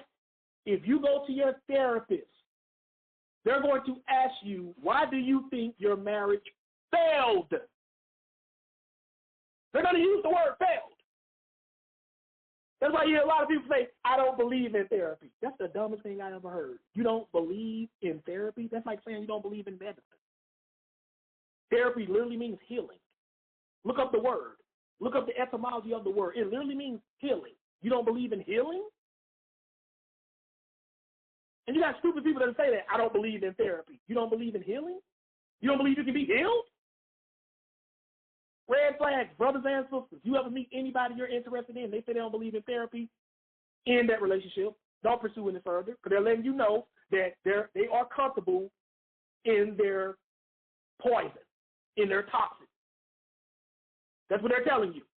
I don't believe in healing. Right? But you see what it said. Let me show you something. This is Jeremiah 23. I'm going to show you how we already read in the other spot. Now let's go to Micah. Yeah. I told you, boy. People have always hated the truth. Hey, Josh, don't get happy. It's like a form. They say it's like what I've heard about that, which you mentioned, it's like a form of PSD, like PTSD. Yes, a failed like marriage. Even when people come from, it's like PTSD. So they tell you have to do that. Right. Even people come from war, I think they have to go to a therapist. Yeah. When they first come from the battlefield, they can't just go back out to society. They have to go to a therapist. Yes. Sometimes it's court mandated or job mandated. Mm-hmm. And see, and this is what they want to do. So they want to come in here and they want all of y'all to be soft and brittle like most. They don't understand that we're raising champions over here. I don't need no 19-year-old kid telling me a divorce is not a failed marriage. That's dumb. So I guess if you don't pass a test, that's not a failed test. You see what I'm saying? Louis Johnson, search cop out divorce. See, and I love these are great teaching opportunities. Let me tell y'all what somebody will do when they're losing an argument. You know what they'll do? They'll try to go to an extreme. Do y'all know what that is? When you try to argue an extreme. See, an extreme is something that doesn't usually happen. Like, for instance, if I be like, man, ain't no celebrity trying to marry no woman with 3 kids, 3 different baby daddies. Ain't no rich basketball player like LeBron. LeBron ain't finna find no woman and do that. You know what they'll do? They'll find an extreme situation that hardly never happens of somebody doing that. You follow what I'm saying? That's what they'll do. You know? That's what they'll do. That's what people like to do. You know what I'm saying? They want to come in and they want to argue. But guess what, Beanie? Siegel, Anybody who know that Beanie Siegel, that's only for the other people. He just got banned. You see what I'm saying? That's what people do. They come looking for problems. Some people just argue, and this a dude. Y'all understand? Like I tell you, I cut women a slack for being a woman. This is a young 19-year-old boy. Want to come here and argue about divorce don't mean a failed marriage. I don't care what any reason you come up with. Marriage means you're together. Divorce means you're not. The marriage failed. I don't care why it failed. It's still a failed marriage. What do we call it if you don't pass the test, Kevin J? What do you call that? Failed. Okay, you failed because you didn't study the test. What you still do? Still failed. You failed because there's a lot of personal stuff going on in your family. What did you do? You failed. You failed because you were going too fast. What did you still do? Failed. You notice how the reason still don't change the fact that you failed? You notice that, Kevin J? Yeah. See, that's that excuse stuff where people try to make excuses for stuff. Failure is a failure. I don't care why you did it. It's still a failure. That's what a divorce is. It's a failed marriage. Even if you just get married just to get somebody citizenship. Y'all have heard of that before, right? Oh, yeah. Definitely heard of that. Right? That's what it is, right? It's a failed marriage for a dumb reason. If I marry a woman and I immediately divorce her, the marriage failed because the marriage was never meant to succeed. Y'all do know marriage is supposed to be for life. You know that, Kevin J, right? Oh, yeah. That's why they say till death do you part. That's right? So if the marriage says till death do you part, that's the goal, right? Yep. So if I divorce before death do me part, did I reach the goal? didn't reach the goal. What do we call it if you don't reach your goals, y'all? What do we call that? Y'all tell me in the chat, my smart people on Clubhouse. Failure. Yeah. And that boy college age. He's 19 years old. He about to start his first year of college and don't even know what the word failure means. He about to go to school and further his education and don't know what failure means. He's about to spend the next 4 to 5 years probably taking tests, because that's what college is, and don't know what failure means. Or don't know when something is a failure. Wow. The truth has always been hated. By the way, Kevin J., that's another thing that people do when they want to not accept the truth. They redefine words. Mm-hmm. That's what they do. They want to redefine the whole meaning of words. That's what they want to do. Now, this don't mean John, go ahead. Is it possible, I'm not speaking for that young man, but I know that there are people that, especially younger kids that go into adulthood where they were impacted by their parents being divorced, and they probably didn't want to take one side or the other. I don't know about him, but there are cases where, like, kids don't want to say who did what wrong. I think they have a hard time looking at their home as being a failure, right? That's what I said, Kevin J. I said that. First I said he might be a divorcee, and he said, I'm 19, man. Oh, okay. Yeah, but I also said, or he might come from a divorced family. Oh, okay. I missed that. Okay, I got you. And that's the reason why. Because sometimes they don't see. Yeah, sometimes they can't. They just can't see it. And that's the reason why that word failure triggered him. Exactly. I got you. That's why he didn't like that. He didn't like the ideal, maybe, of his parents' relationship failing. Yeah, I don't know him in particular, but I know some people, it's like they can't see past that, because that's they don't emotion. see the parent that's being right. That's that emotion I was telling you about. Wrong or incorrect. Right. What did I say? Emotion is the natural enemy of truth. Remember I said that. Mm-hmm. Yep. They get in their feelings. Because let me tell you, if that is the case, because we don't know, but if that is the case with that young man, that also means he comes from a broken home, because that's what they call it. If your parents break up, that's why it's called a breakup. You don't just use the word. What's the past participle of break? Broken. If your parents were married and they got a divorce while you were growing up, that means you come from a broken home. Ooh, that's harsh. I'm not broken. My home's not broken. That's what that means, y'all. So they know that's what that means. People can't handle the reality. Why do you think they say they broke up? The only way you can break something up is if it's together. It has to be together first. And once it breaks up, it now becomes broken. The mother and the father, they are what puts the family together. They are what binds the family together. They bind the home together. They make up the home. So if they break up, that's a broken home. If you don't believe the home is broken, then tell me why your mama is living over here and your daddy is over there. Like a piece of your family is over here and a piece of your family is over there. Sound broken to me. Oh, yeah.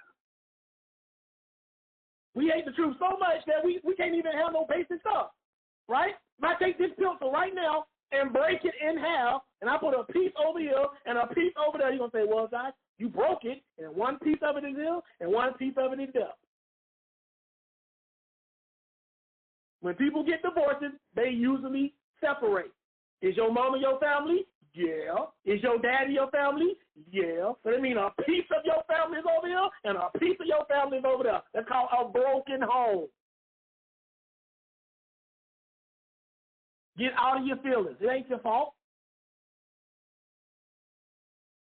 That's what I'm saying, man. Book a session, man. If you want to debate with them, they need to get some of this wisdom, man. Book a session, man. Let me give you some therapy. Stop blaming yourself if that's the case. A lot of us come from broken homes. A lot of us come from homes that were never together in the first place. You feel me? I know I did. If you are a baby daddy or a baby mama and you never married your significant other, that's a broken family off the rip. I mean, you know, and just keep it a buck.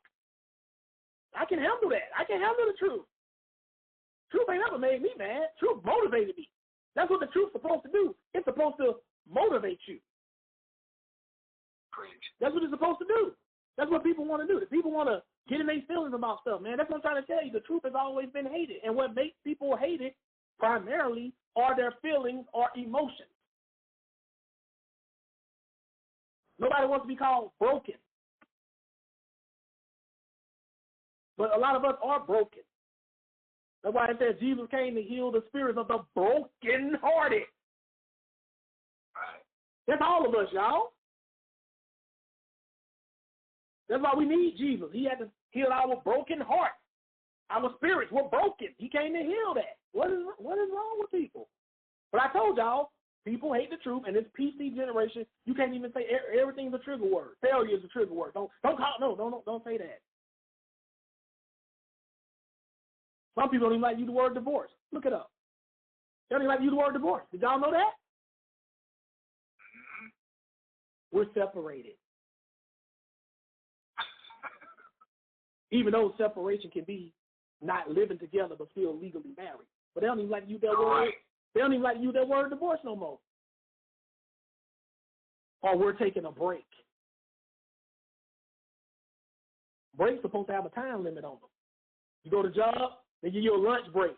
Y'all got a lunch break where you don't know how long your lunch break is. We taking a break. How long? If you can't tell me how long the break is, then it's a break up. Right. Like that guy came here about a couple of months ago. Saw the girl told him we taking a break. I said, bro, that's a break up. Remember I told him that? Don't ever no woman put you on break. So we taking a break. Stuff people just come up with to try to soften the blow. And sometimes women say that to men because men don't want to accept it. She just saying, bro, I just dumped you. Because they trying to spare your feelings because you hate the truth. No, girl, tell me straight up, man, I dumped you, Josh. You dumped. Don't tell me we taking a break, because if you say we taking a break, first of all, I'm like, oh, so we broke up then. But if I was a simp, I'd be like, well, how long? Because the intelligent side of me will be like, well, how long? Well, Micah chapter 2. Chapter 2. I keep telling, man, y'all see the truth has always been hated. I keep telling y'all, man. This is Micah chapter 2. Read verse 1 and 2, then we're going to skip. Look at this. Boy.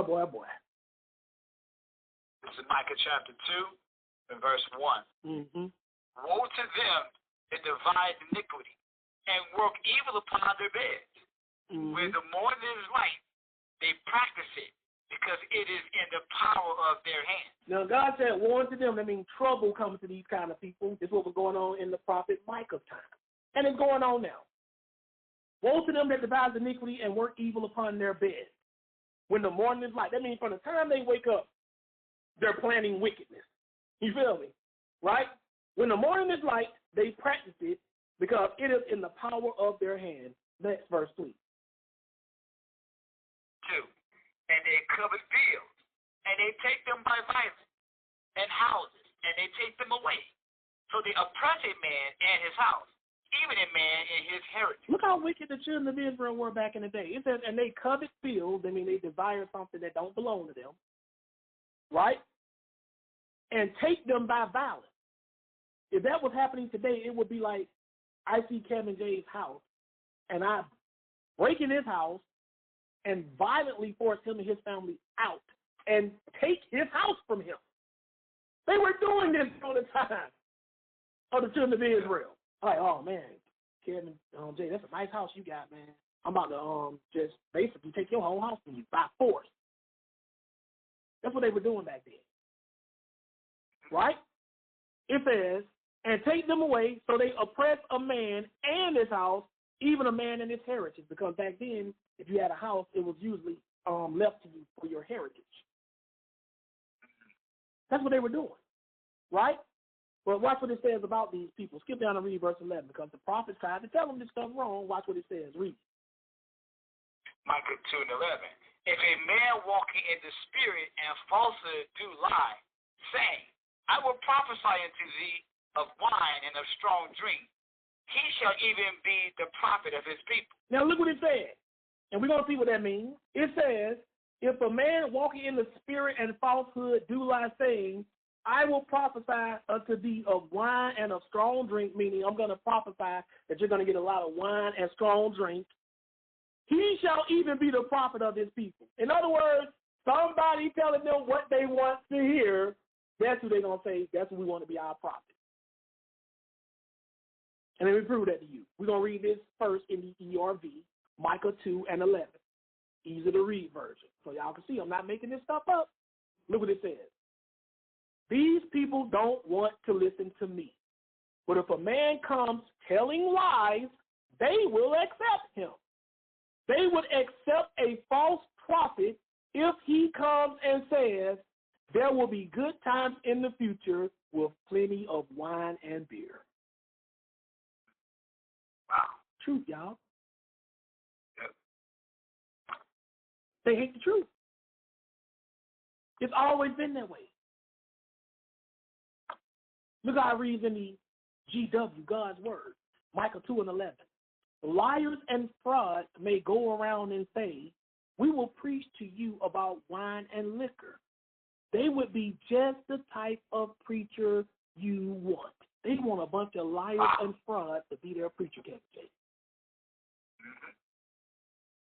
Just like today. Yeah, that changed. Nothing changed. Everybody in their feelings. Can't accept that divorce means failed marriage. Can't accept that you're fat. Can't accept that God does not condone same-sex marriages. Everybody is same-sex marriages. Everybody is in there why they hate the truth. I did a class a long time ago. It was like about early last year. It said God don't care about your feelings. And I showed that. Oh, yeah. That's a good one. And you got a bunch of whiny guys coming in here. Soft-hearted. I ain't saying necessarily soft. You know, just because the guy's soft-hearted don't mean he can't beat you down. Because that's what they're trying to do. You call them soft, and they want to prove they're hard by physically beating you. But that's not what I mean when I say soft. There's a lot of soft people weak at heart that'll beat me to sleep. Right. You follow what I'm saying? You go to prison, you're going to see how many homosexual guys can take you out and then just take you afterwards. But they soft heart. They got an effeminate heart because they're messing with another dude. So when I call people soft, I don't mean physically.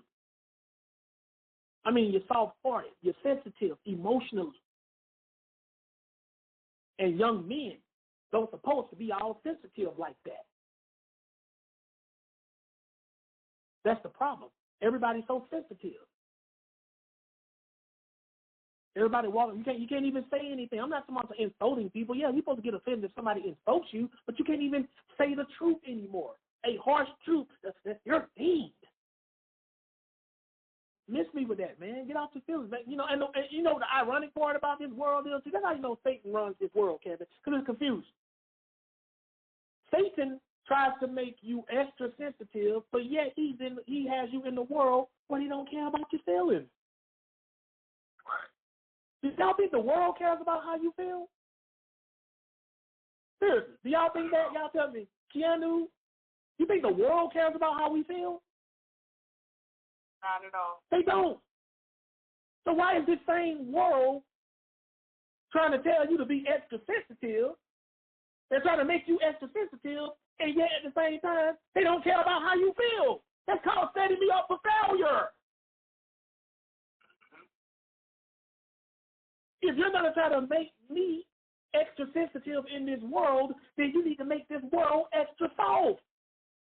But they don't do that, do they? They make the world harder, but make you softer. You don't feel like you get set up? Don't that seem like a setup to y'all? Oh, yeah. But if the world is hard and keeps getting harder, then you need to teach people to be able to endure this hardship. That's why they call it hardship. Y'all don't even understand when you're getting played. You know what I'm saying? Kevin J, what's the best defense against a player? The best defense against a player? Yeah, what's the best defense against a player? That's a riddle. When you say player, like, you know, like somebody trying to play you. Like somebody trying to play you. Don't play. No, that's not it. Because you got to play you in this world. You got to play. Is it offensive? I like that, though. No, it's not offense. The best defense against a player is a coach. That's the best defense. Because the coach is going to put you on game. And y'all ain't got nobody coaching y'all. That's the problem. That's the best defense against a player. When you out on the football field and the other team is lining up on scrimmage, ain't the coach telling you what to do or what to prepare for? That's what you need. Ain't nobody. It's like the obvious answer when you explained it, but when you first hit it, well, I said man. It's a riddle. But I did say it's a riddle. That's the best defense against a player, and they out there trying to play you. That's how a lot of women get played by these men, because they ain't got nobody coaching them. What is the coach supposed to do? The coach teaches you the game and how to play it and how to recognize it. That's the best defense. And I'm out here trying to coach y'all, and y'all got these players trying to tell y'all don't listen to the coach. Because if you don't listen to the coach, they're going to play you. Right.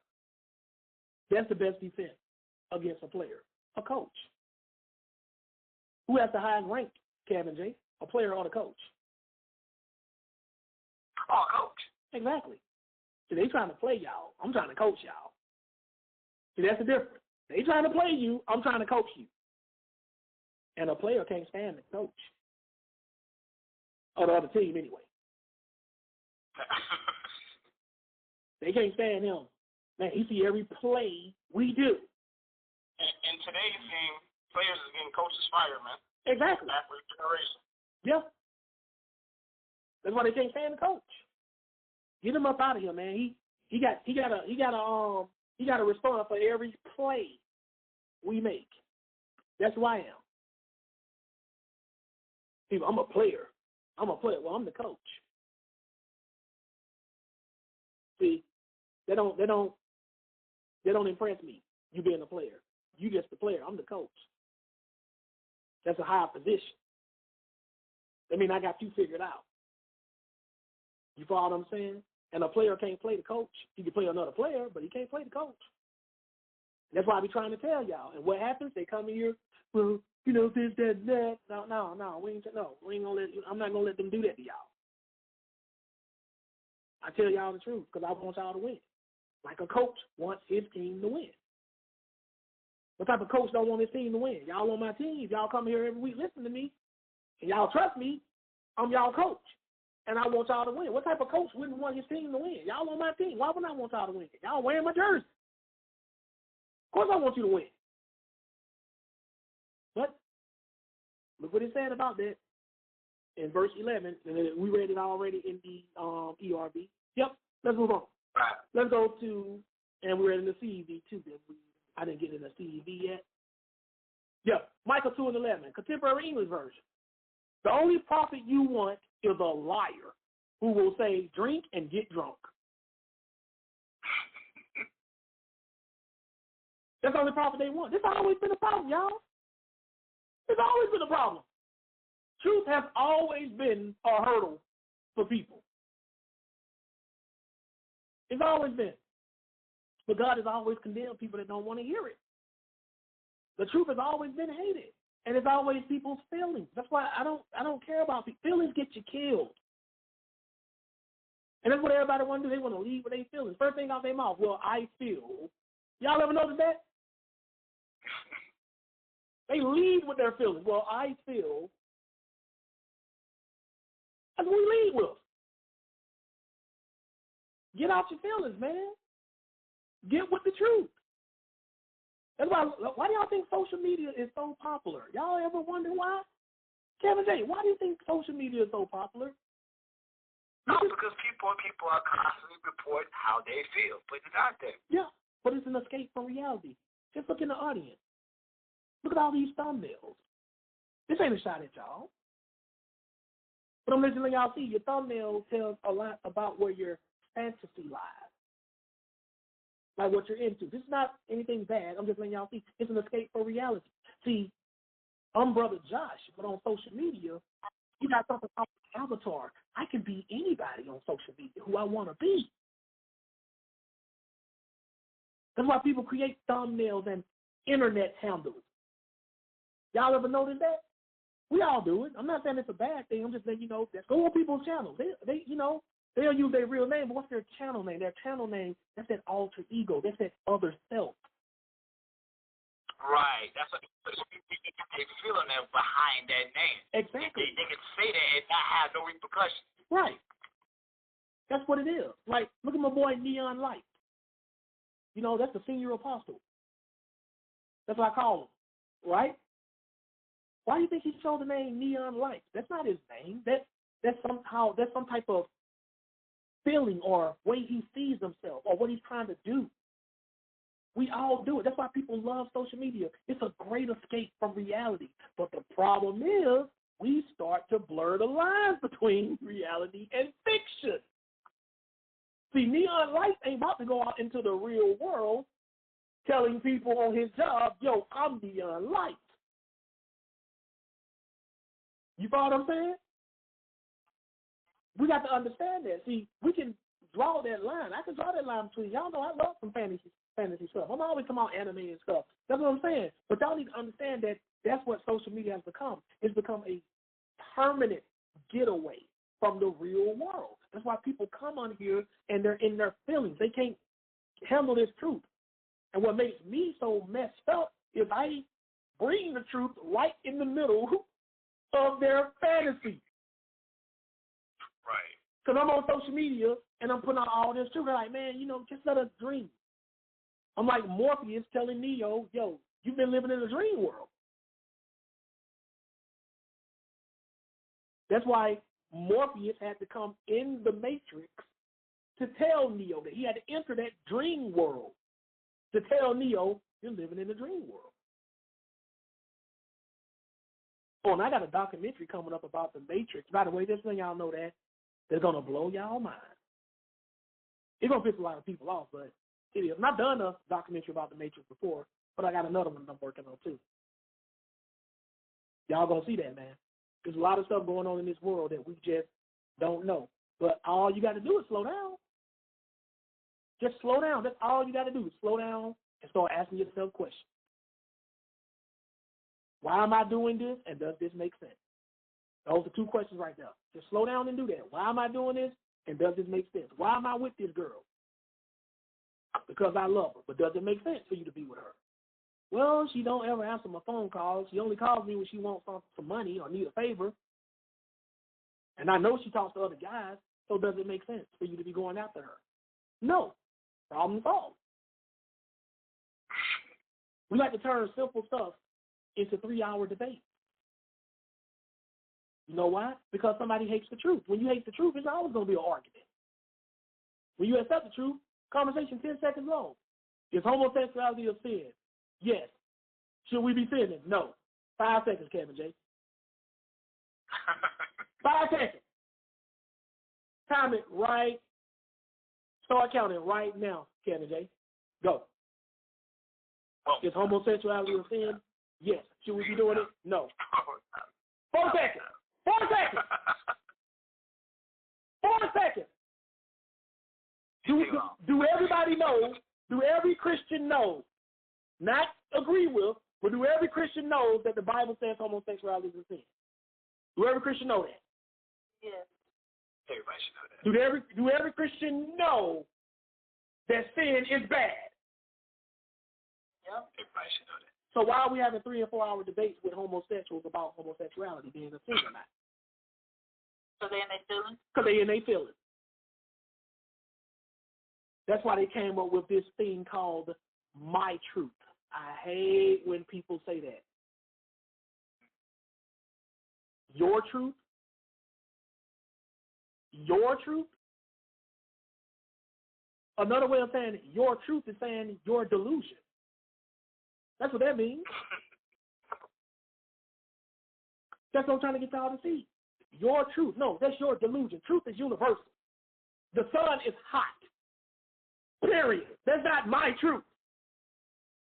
That's the truth. The sun is hot. How would y'all feel if you said, like, man, Josh, the sun was shining real bright and hot today? No, bro, that's your truth. That's my truth. Josh, the sun is hot. Come on, bro. We all know this. No, man, that's not my truth. My truth is the sun ain't even shining at all, ever. Matter of fact, the sun sending cold waves at me. Y'all would call me insane. Y'all see what I'm saying? People say my truth. Ain't no such thing. Don't ever let nobody tell you that crap. This is my truth. Then you can have your delusion. Because people hate the truth. So we flee to a fantasy world. That's what we do. We flee to a fantasy world. That's what it is. I feel like I'm a man trapped in a woman's body. That's what a woman will say. That's in her head. So what does she do? She tries to make her delusion in her mind match her reality. That's why she started taking a hormone pill. That's why she tries to wear men's clothing.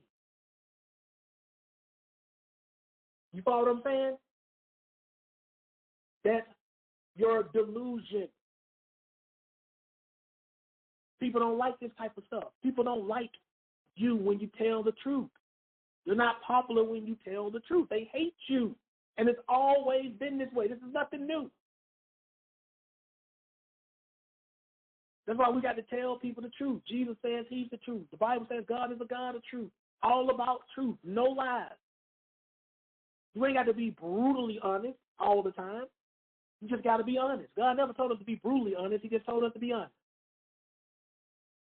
But they make you brutally honest when they try to give you pushback about the truth. See, now you got to be brutal. See, I'm not brutally honest unless you get brutal with this truth, going against this truth. That's when I get brutally honest, because you're trying to get brutal going against the truth. And that's what people like to do, man. And people like to play the victim. You are not the victim. But let's move on. Let's go to 1 Kings. Let me show y'all an example of somebody who hated somebody who told the truth.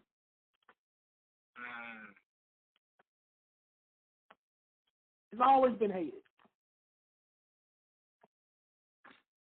People don't like to hear the truth. Why do you think I call y'all the prodigies all the time? Why do you think I call y'all that? My 18 and under. Y'all know how many people hate this truth? And y'all in here week after week learning it, taking notes? You know what I mean? Don't y'all see how much of the elect that makes y'all? I'm not gassing y'all up. Y'all see in the Bible how even God's chosen people responded to truth, and y'all responding better than that. That means y'all better than his old chosen, because y'all his new chosen. That's what I'm trying to tell y'all. I don't just be calling y'all prodigies just to be saying that. Look at y'all respond to this truth. Versus the 19-year-old who came in here, who can't even accept the reality that a divorce means the marriage didn't work. It's a failed marriage. Dude, the same age my son is. My son would never try to argue with me, well, that's what a divorce is, Dad. You know, it's a failed marriage. Exactly, son. It's, you know, I mean, his mother was never married. I'm like, come on, like, really? I keep it real with y'all. You know what I'm saying? My son comes from a broken home by the definition. If I never married his mom, and I'm over here, and she's over there, that's a broken home. That doesn't automatically mean your children don't turn out bad. I mean, we all got some mistakes we made. But I'm not going to try to, you know, downplay the reality of what I did or what's going on. Son, you between jobs. You unemployed. Stop trying to make, you know what I'm saying? Stop trying to make stuff, try to soften it up on between jobs. You unemployed. You out of work. You're right.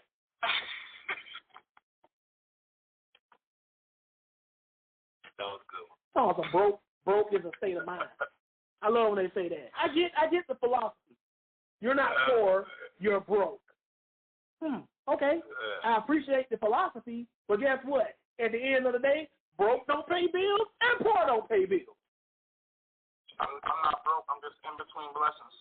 You know what I'm saying? In between blessings. We always try. Y'all ever know how we always try to come up with something to cope? So I keep it real, y'all. I'm between blessings. I'm between relationships. So you just got divorced then. Or you just got done. That's all it is.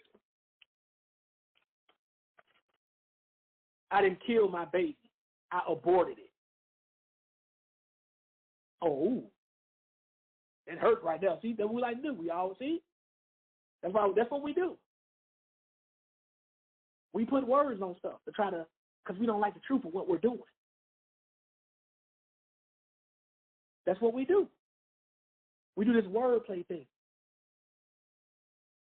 Scientists use it all the time. They don't like trigger words like faith and belief, so they'd rather use theory and hypothesis, postulate, and they mean the same thing. Wow, yeah. And they mean the same thing. Everybody does this. Nobody, I keep telling y'all, man, it's not just in religion. I'm trying to get y'all, these are life lessons. You come across a woman, I'm a boss chick. Really? Why? I pay my bills. I take care of myself. Congratulations, you're a freaking adult. Right. You know what I'm saying? We can't handle the truth. You know, you're just an adult. You're taking care of yourself. You want a trophy for that? That's, exaggeration is, y'all do know that exaggerating something you do, that's lying first cousin. Trying to, really just big up something basic. That's what we're supposed to do for children. Your 4-year-old comes and draws you a picture. Y'all know it's ugly. Of course it's supposed to be. It's a 4-year-old. It's not going to look like no Disney-worthy picture. It's a 4-year-old kid. But what you going to sit up there and tell that 4-year-old? Ooh, that is so good. Ooh, you holding up. Look, everybody. Look at what my 4. See, that's what you're supposed to do for a 4-year-old. We got to do that for adults. We got to make a big deal out of nothing for adults. We're supposed to do that for our kids because we're encouraging them to develop a sense of taste and structure. You're supposed to do that for your kids. But that's something you do in development. You're not in development anymore. And the internet has turned us into a bunch of big babies. That's why we always need validation. I post my quotes for y'all because I want y'all validation, but not to make me feel good because I'm writing a book, and if y'all like the quotes, y'all might buy the book. Y'all see the difference? See, there's a method to my madness. Josh, why are you posting these quotes? You know what I'm saying? Like these wise quotes or proverbs or maps or whatever you want to call them. Are you posting it so people can give it a thumbs up and a like? Yeah. Because what I'm trying to do is when this book drops, y'all going to buy this book. Otherwise, why would I be doing it? See, everything I do is an end game behind it. Now, that's an end game. I'm trying to get paid. What's your end game for when I click on your video on Facebook and you just on here like this? And then the video stops. What's the end game? What's the end game? I'll tell you what your end game is, validation. That's your end game, validation. You want somebody to give you a heart. Why are you looking up? Why are you trying to get a thumbs up from a man who you ain't trying to see what's up with him? See, if I give you a thumbs up, it's because I want to know what's up. Y'all understand what I'm saying? Y'all supposed to do this a lot. Y'all want a bunch of thumbs up, and then when you jump in your DM and be like, what's up? What you in my DM for? See, that's how they do. Because a lot of people don't want to admit that the truth is you do stuff for validation and gratification. Yeah. That's the truth. But you ain't going to ever admit that because you don't want nobody to think that you're so petty that you need total strangers to give you likes and hearts. That's pathetic. That's the truth. That's pathetic. You should not have to go out into this world and do stuff and feel you need to do stuff to get total strangers validation and thumbs up. That's pathetic. That's pitiful. And y'all know that. It's sad that you have to do that. That's a weak person. That's a weak man or woman who does that. That's a fact. And that's 99.9% of social media. A bunch of people trying to get validation from strangers. That's what it is. At least when I post stuff on social media, it's for my peeps. And there's an end game to it. Brother Josh posting quotes because I about to buy a book. Hey, I like these quotes, Josh. You know, you've been dropping these quotes lately. You got a whole book you about to drop? Yeah, I'm going to get that up. I like that. See, that's my end game. You just showed a picture of some macaroni you cooked. What's the end game, Jeff? Kevin J., what's the end game? Want somebody to say you like it. You want somebody, they even want you to thumb up food. Look how, this how bad it don't got. You want me to thumb up something that you literally can't even judge unless you taste it. Right. Is it good? It look. You want somebody to say it look good? That's what you want. You want somebody to come on social media. Now, they actually invented smell-o-vision or taste-o-vision where you can actually taste and smell the food. That'll be different. I keep telling y'all, man, y'all can get mad at me if y'all want to, man. It is stupid to me, and if you admit it doesn't make any sense for people to post every little thing they do on social media unless they're willing to admit they're doing it for validation. That is a fact. And until somebody can tell me why you feel the need to post a picture of a meal that you just cooked that nobody can taste, then I'm going to keep saying you need validation. You don't do that crap in real life. You don't cook a pan of macaroni, baked macaroni, and go out into the neighborhood knocking on all your neighbors' doors saying, look what I cooked. But you do it to your digital neighbors. Slow down and think. Why am I doing this, and does this make sense? See? Kevin J. said it all came full circle. Why am I doing this, and does this make sense? Why am I showing off my meals? I'm not giving anybody any recipes. Now, if you like, you don't have your teaching people how to make stuff and you're showing them the finished product, that's an end game. See, an end game means there's a point to what you're doing that makes sense. That's what end game means. There's a point to it that makes sense. In the end, it's going to make sense. That's what that means. Why are you on social media trying to get validation from strangers? Because you're pathetic. Because that's what pathetic people do. They need validation. They have no self-esteem. They need somebody else to validate them, to make them think they're important.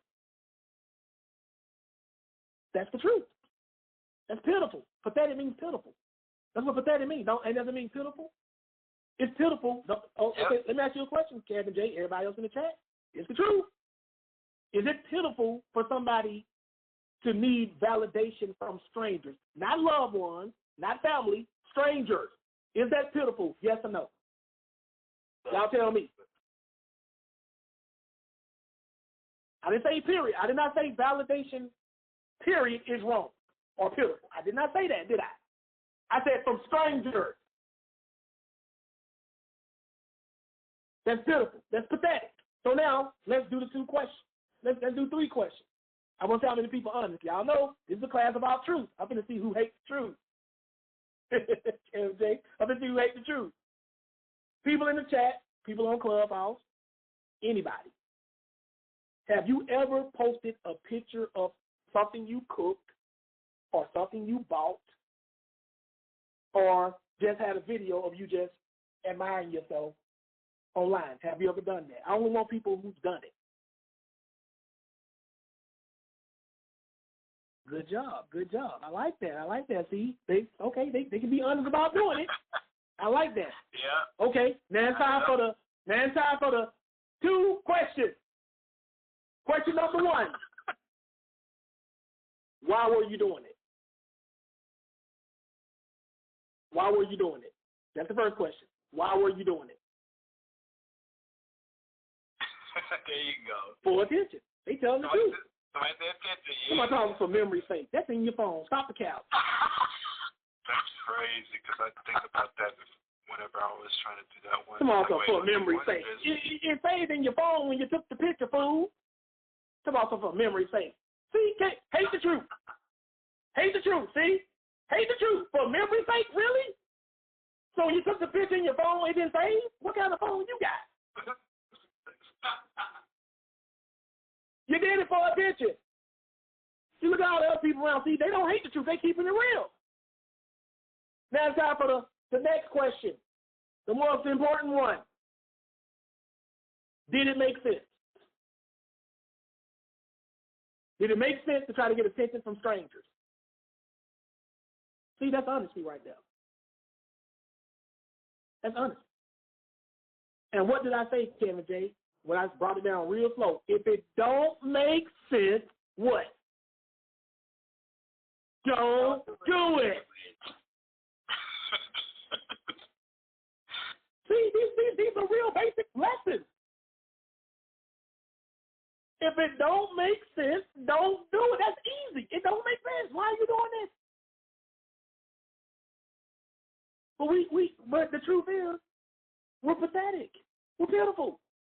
We need validation from strangers. If I'm trying to get validation from somebody, it's because I'm trying to get paid. There's nothing wrong with looking for validation if you're trying to get paid, because you're trying to validate your product. There's nothing wrong with looking for validation if you're trying to get paid behind it. Y'all understand?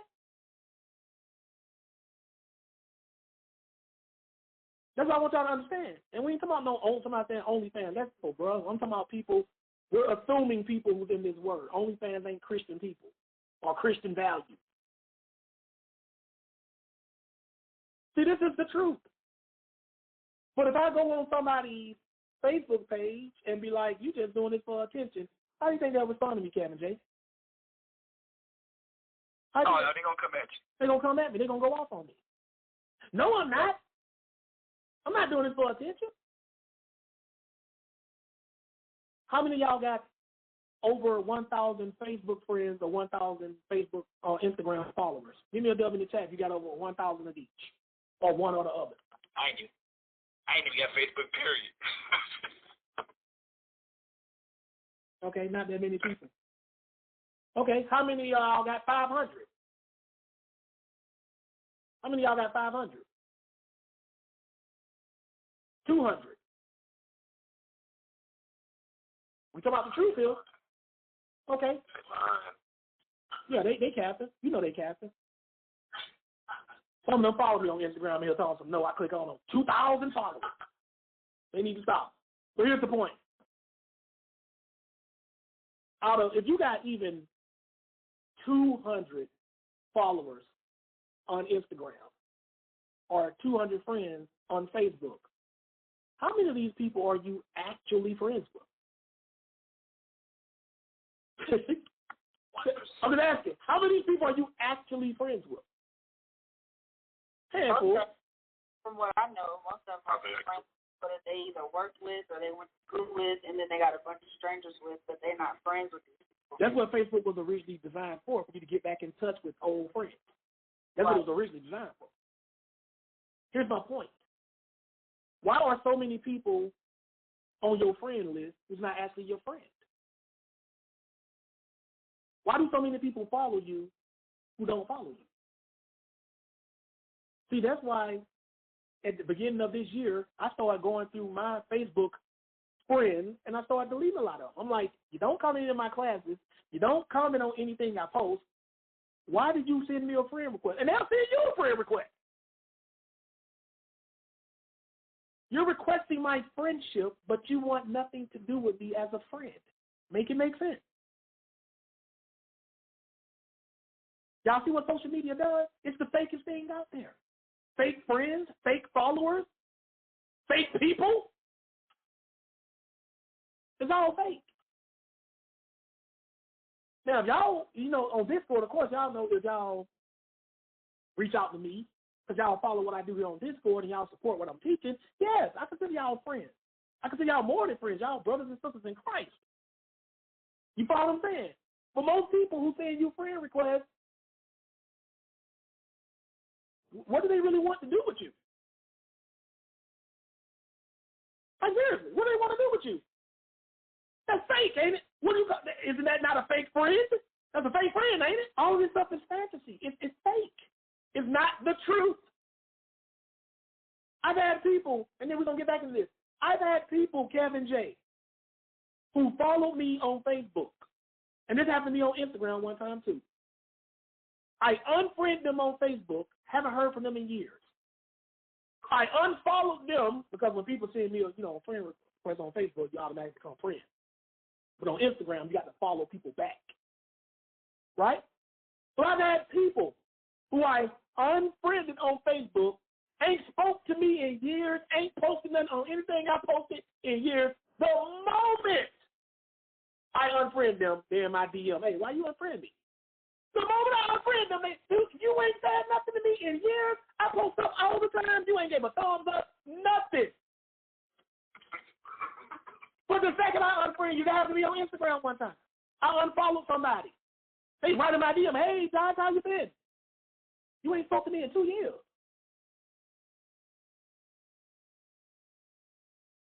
Y'all see?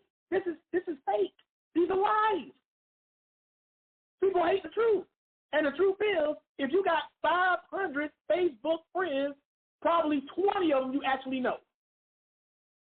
And out of that 20, 10 of them you probably actually ever been around. This is the truth. I'm telling y'all the truth. And y'all get caught up in this stuff. And then you go on here with all these fake friends and fake followers, and you look to them for validation. You trying to impress them. They ain't giving you no money. They ain't coming by your house to see how you're doing. Nothing. That's pathetic. That's pitiful. That's what that is. I tell y'all how it is, man, because I want y'all to win. Y'all, we got to stop this. We got to stop this fantasy world that we're living in. We live in a fantasy world. We hate reality. But send me, follow me. For what? You got people who follow you that don't follow you, Kevin J. Because when somebody follows you, they mean they're following your activity. They're keeping up with what you're doing. They're following alone. That's what it means to have a follower. You want to follow me, but you ain't keeping up with anything I do. So what you want to follow me for? They ain't even keeping up with the Jones, because keeping up with the Jones still requires you to actually follow and keep up. That's not even keeping up with the Jones. They just want to be on the list. You want to be on the list to my birthday party, but you never show up when I throw it. I don't want to come to your party. I just want to be on the invite. Right. Huh? I just wanted to show y'all that. 1 Kings 22. We're going to read about Micaiah. You had the king of Israel. You had the king of Israel and you had the king of Judah. And they was about to go to war. And they wanted some prophets to tell them should they do it or not, because they want to know if they were going to succeed or not. And they had these 400 false prophets telling them what they want to hear. Well, let me show you how this story goes. Right? This is 1 Kings 22, 6-8. And then we're going to skip. Go ahead and read. All the papers. Mm-hmm.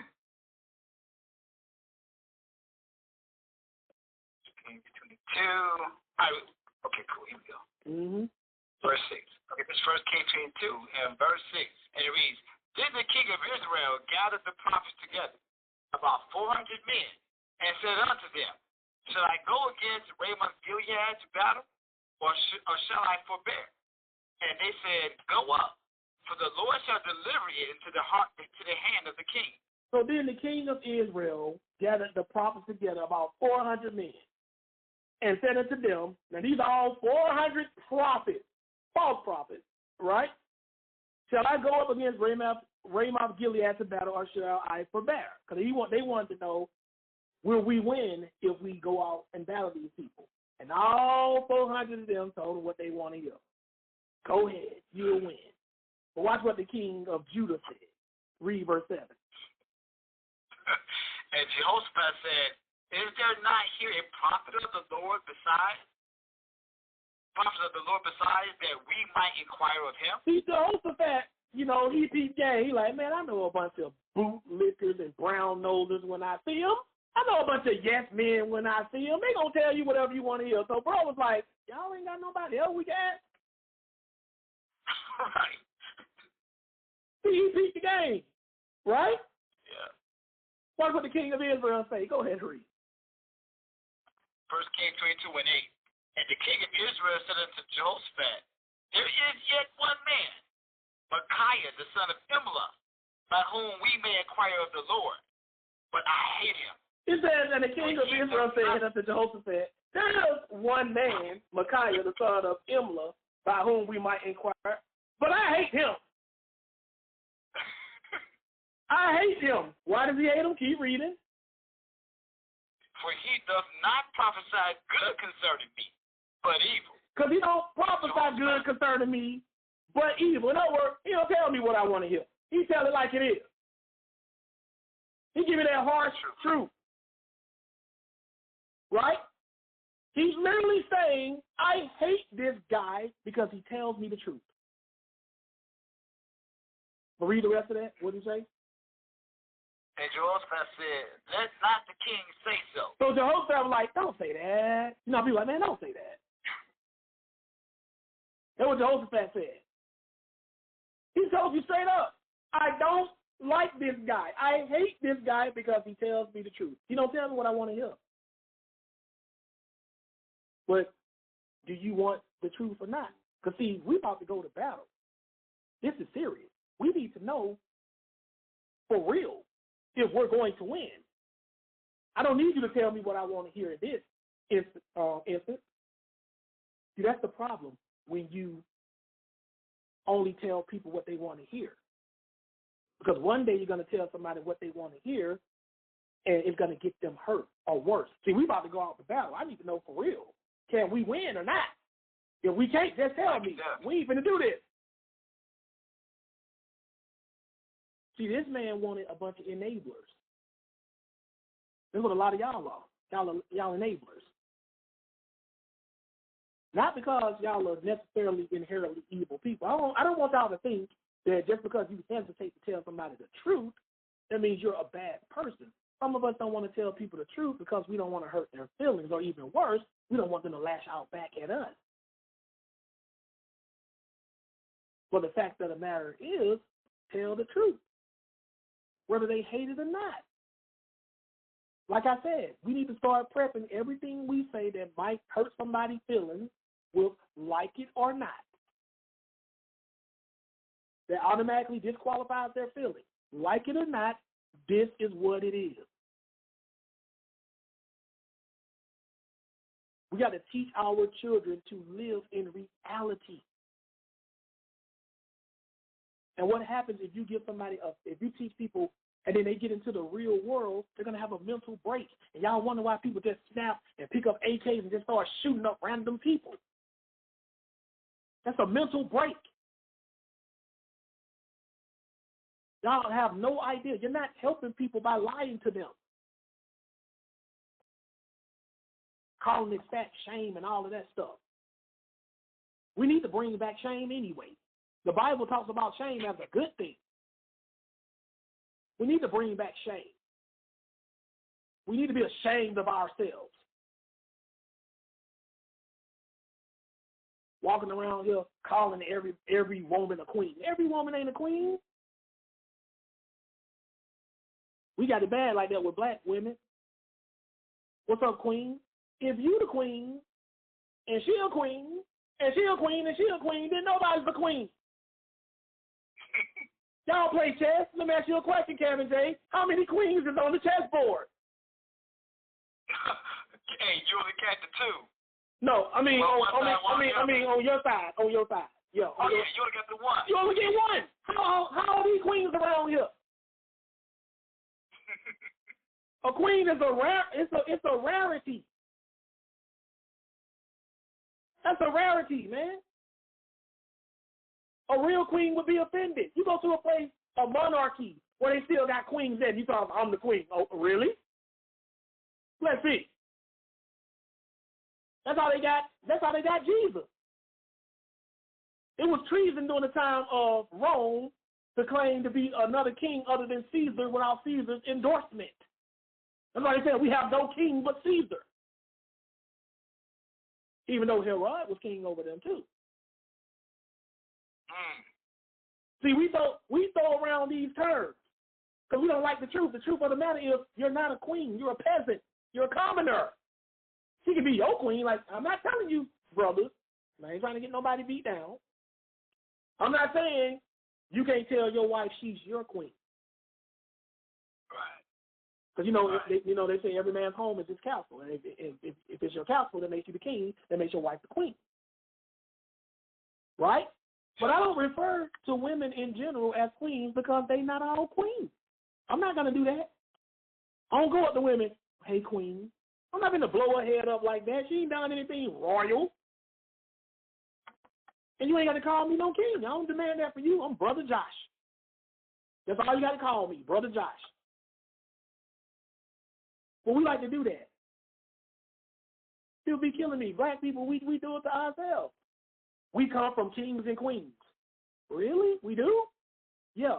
Every nation on the planet comes from kings and queens. What the hell is wrong with y'all? We just say little dumb stuff. We do. So we come from kings and queens. And white people don't? They didn't have a king of England at one time and a queen of England. They have a king of Ireland.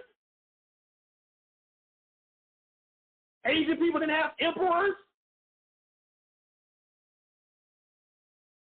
Arabic people, they didn't have sultans. All of these just mean kings.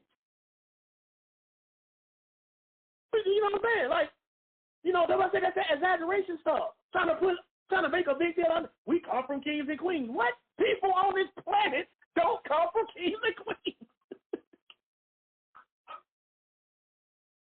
Even the Native Americans, they had the chiefs, the tribal chiefs. I mean, somebody over the whole tribe, over the whole community. That's a king. I'm tired of us and these fantasies and these euphemisms and these exaggerations and these lies we create for each other just to cope with reality. We're not even coping with any real problems, just to cope with reality. That's pathetic. So no, all women are not queens to me, black, white, or otherwise. Because if they're all queens, then none of them are queens. That's tainting the word. You're a commoner, just like me. Queens and kings have taxes paid to them. We pay taxes. How you a queen and you paying taxes? You're a queen, but you just got a tax refund. Right. You follow what I'm saying? You the queen, we supposed to be paying you taxes. You the king, we supposed to be paying you taxes. We just be throwing these words around. You know what I'm saying? No, you're not a queen. You're a commoner, just like me. Now, if you do something big, then you might get like Beyonce. Then, yeah, you might be to get the title of a queen. But you just, you know what I'm saying? You work at Walmart. How you a queen? You bagging groceries. You the queen, though. I'm just saying, y'all. Is this the truth? Is it the truth? Y'all just stop me when I lie. Stop me. That's all I ask y'all to do. Stop me when I lie. If I'm not lying, let me keep cooking. You want fries at McDonald's? Come out, you a queen. Okay, the queen of fries. Let's keep moving, right? So skip down and read 13 to 18. Let's see what happens. 1 Kings 22 and 13. And the messenger that was gone to call Micaiah spake unto him, saying, Behold, now the words of the prophet declare good unto the king with one mouth. Let thy word, I pray thee, be like the word of one of them, and speak that which is good. So this messenger is telling Micaiah, you need to be a yes man, just like all the rest of it, all the rest of these 400 false prophets. Roll with the punches, bruh. Go with the flow. They lying to the king, you lie to them too. Come on. Let's see what Micaiah gonna do. Go ahead and read. 3-14. And Micaiah said, As the Lord liveth, what the Lord saith unto me, that I will speak. And Micaiah said, As the Lord liveth, meaning as sure as there's a God, what he tells me to say, that's what I'm gonna say. I ain't gonna tell you what you want to hear. And he even tried to be sarcastic and do it. Read the next part and watch what happens. Go ahead and read. 15. So he came to the king, and the king said unto him, Micaiah, shall we go against Ramoth of Gilead to battle, or shall we forbear? And he answered him, Go and prosper, for the Lord shall deliver it into the hand of the king. Now wait a minute. Micaiah said he was gonna speak what the Lord told him to speak. So why would he do this? He did what the guy said. He went along with everybody else. But even though it doesn't say here, you can tell by the reaction we're going to read that he must have said it like in some kind of sarcastic way. Because they were like, nah, bro. He probably was like, yeah, go ahead. You got it. Go ahead. Yeah, whatever. Because watch how they responded to this. Read the next part. Why would you say it? 16. And the king said unto him, How many times shall I adjure thee that thou tell me nothing but that which is true in the nature of the Lord? See, this is that stupidity. When I gave you the lies that you wanted to hear, you got mad at me. Now I'm about to tell you the truth. Let's see how they're going to respond. Go ahead and read. 17. And he said, I saw all of Israel scattered upon the hill, as sheep that have not a shepherd. And the Lord said, These have no master. Let them return every man to his house in peace. So he basically told him, I saw y'all scattered. Y'all going to lose. The Lord showed me that y'all go to battle, y'all are going to lose. People are going to die. Now, he just asked for the truth, right, Kevin J? Oh, yeah. Now, watch what happens when he told him the truth. Read the next verse. 18. And the king of Israel said unto Jehoshaphat, Did I not tell thee that he would prophesy no good concerning me, but evil? And if you read the rest of this story, they end up putting Micaiah in prison. Locked him up. Now, let me get something straight, Kevin J. When he told him what he wanted to hear, how did he respond? He was like, man, come on now. I mean, the king, like, what was his emotion? When Micaiah told him what he wanted to hear, what emotion did he respond with? He didn't believe him. I mean, but what emotion? Was he happy, sad? What was he when he first told him what he wanted to hear? Happy, or did he get mad when he first told him what he wanted to hear? Oh, he got mad. Okay, and then when he told him the truth, how did he respond? He got mad.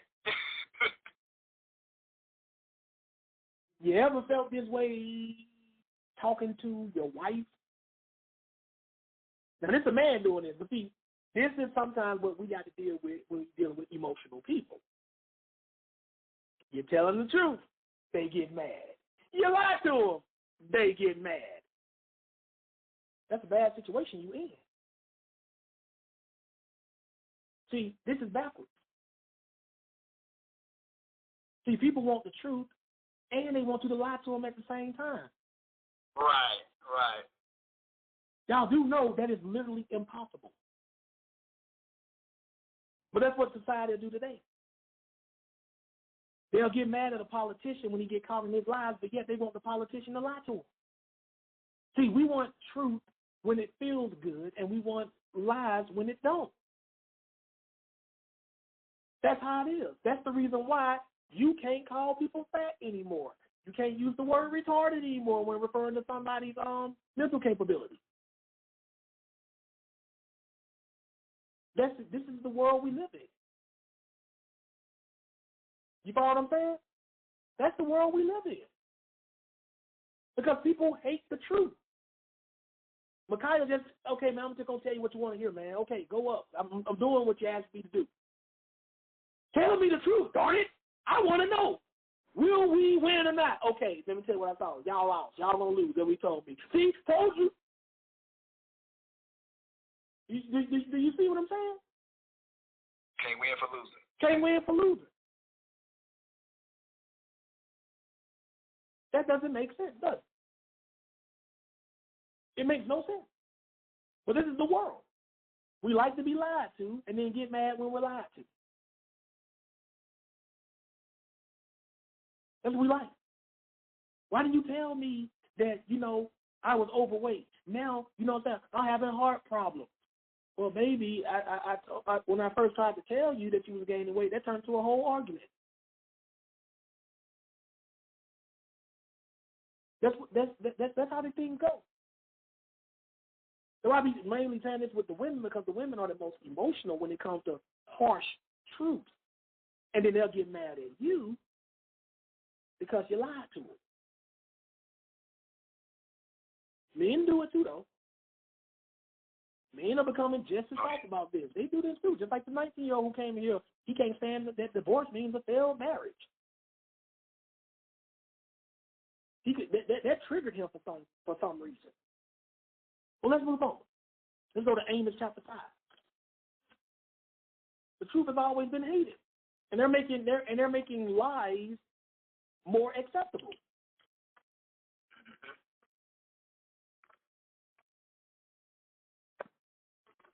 These people are crazy. Get away from me. That's why do y'all think I be going in on these people?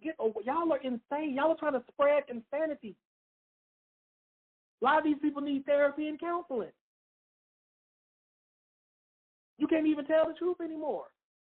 They're making you soft for a world that they continue to make harder and harder for you. You can't see that they're setting you up for failure. They tell you, give every kid a trophy. Give him a participation trophy. So he's going to grow up in this world thinking he's going to get rewarded just because he tried. Mm-hmm. That's not the world. That's not reality. Don't you see they're setting you up for failure? Don't y'all see that?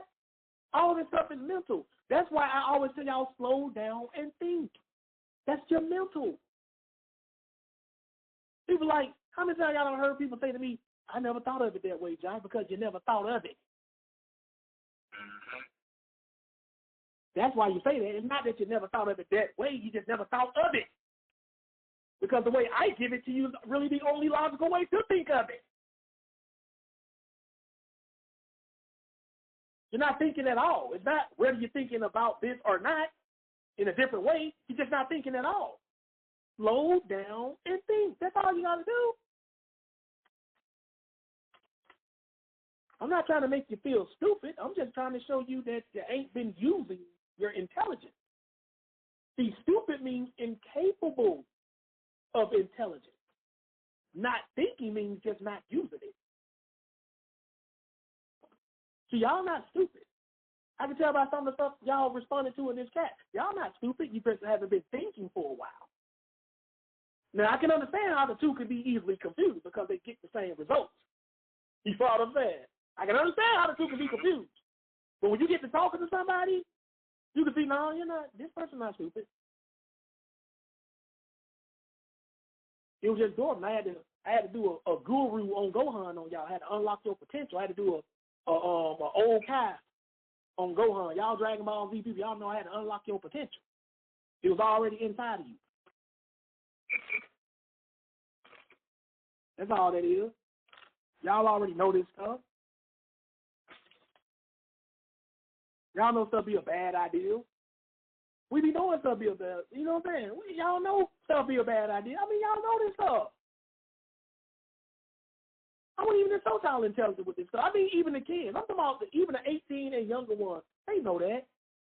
If you got an alcoholic father and you notice that every time he drinks a lot of alcohol, he starts raging around the house and putting his hands on your mother, you could be 15 years old.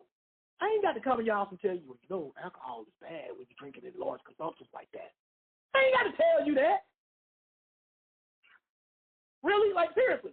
Y'all think I would have to tell a 15-year-old that? Do y'all think I would have to do that? No. If he saw that? Or even a 10-year-old? Do y'all think that? No. And yet that same child still grows up, becomes an adult, and becomes an alcoholic too.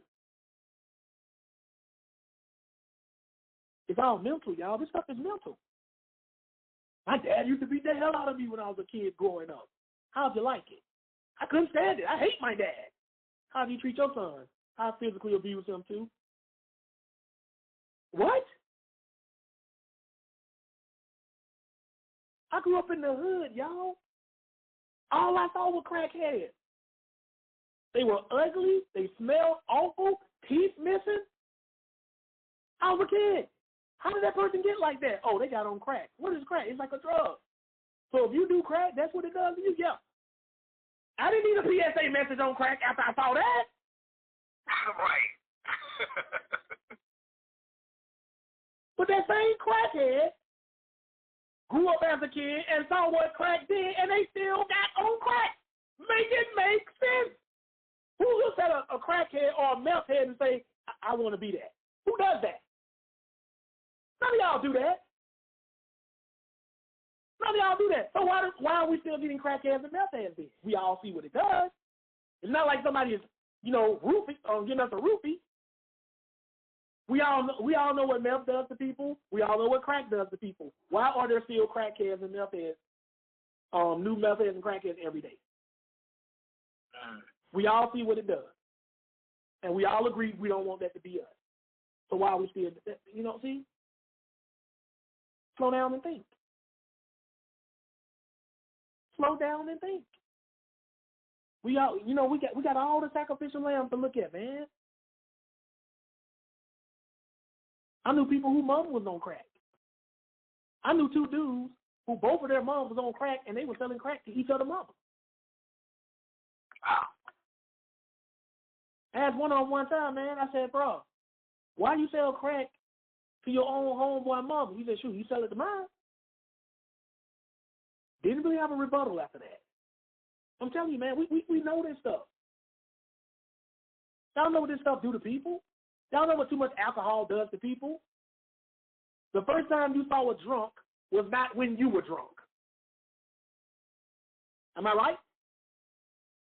How many of y'all who've been drunk before saw somebody else drunk before you ever got drunk?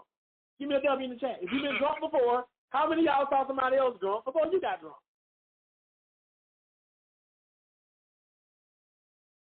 So you saw what it do to people. They're acting crazy, they falling out, they're barfing and throwing up all over the place. You looked at that and you say, yeah, I want that beat right there. I want to be dead like that. Right. That ain't what you said. You like, ew.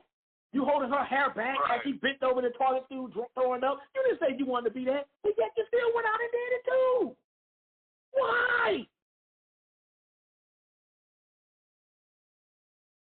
Why? That's what I'm saying. We know. I wouldn't be surprised if God just bust out laughing on Judgment Day.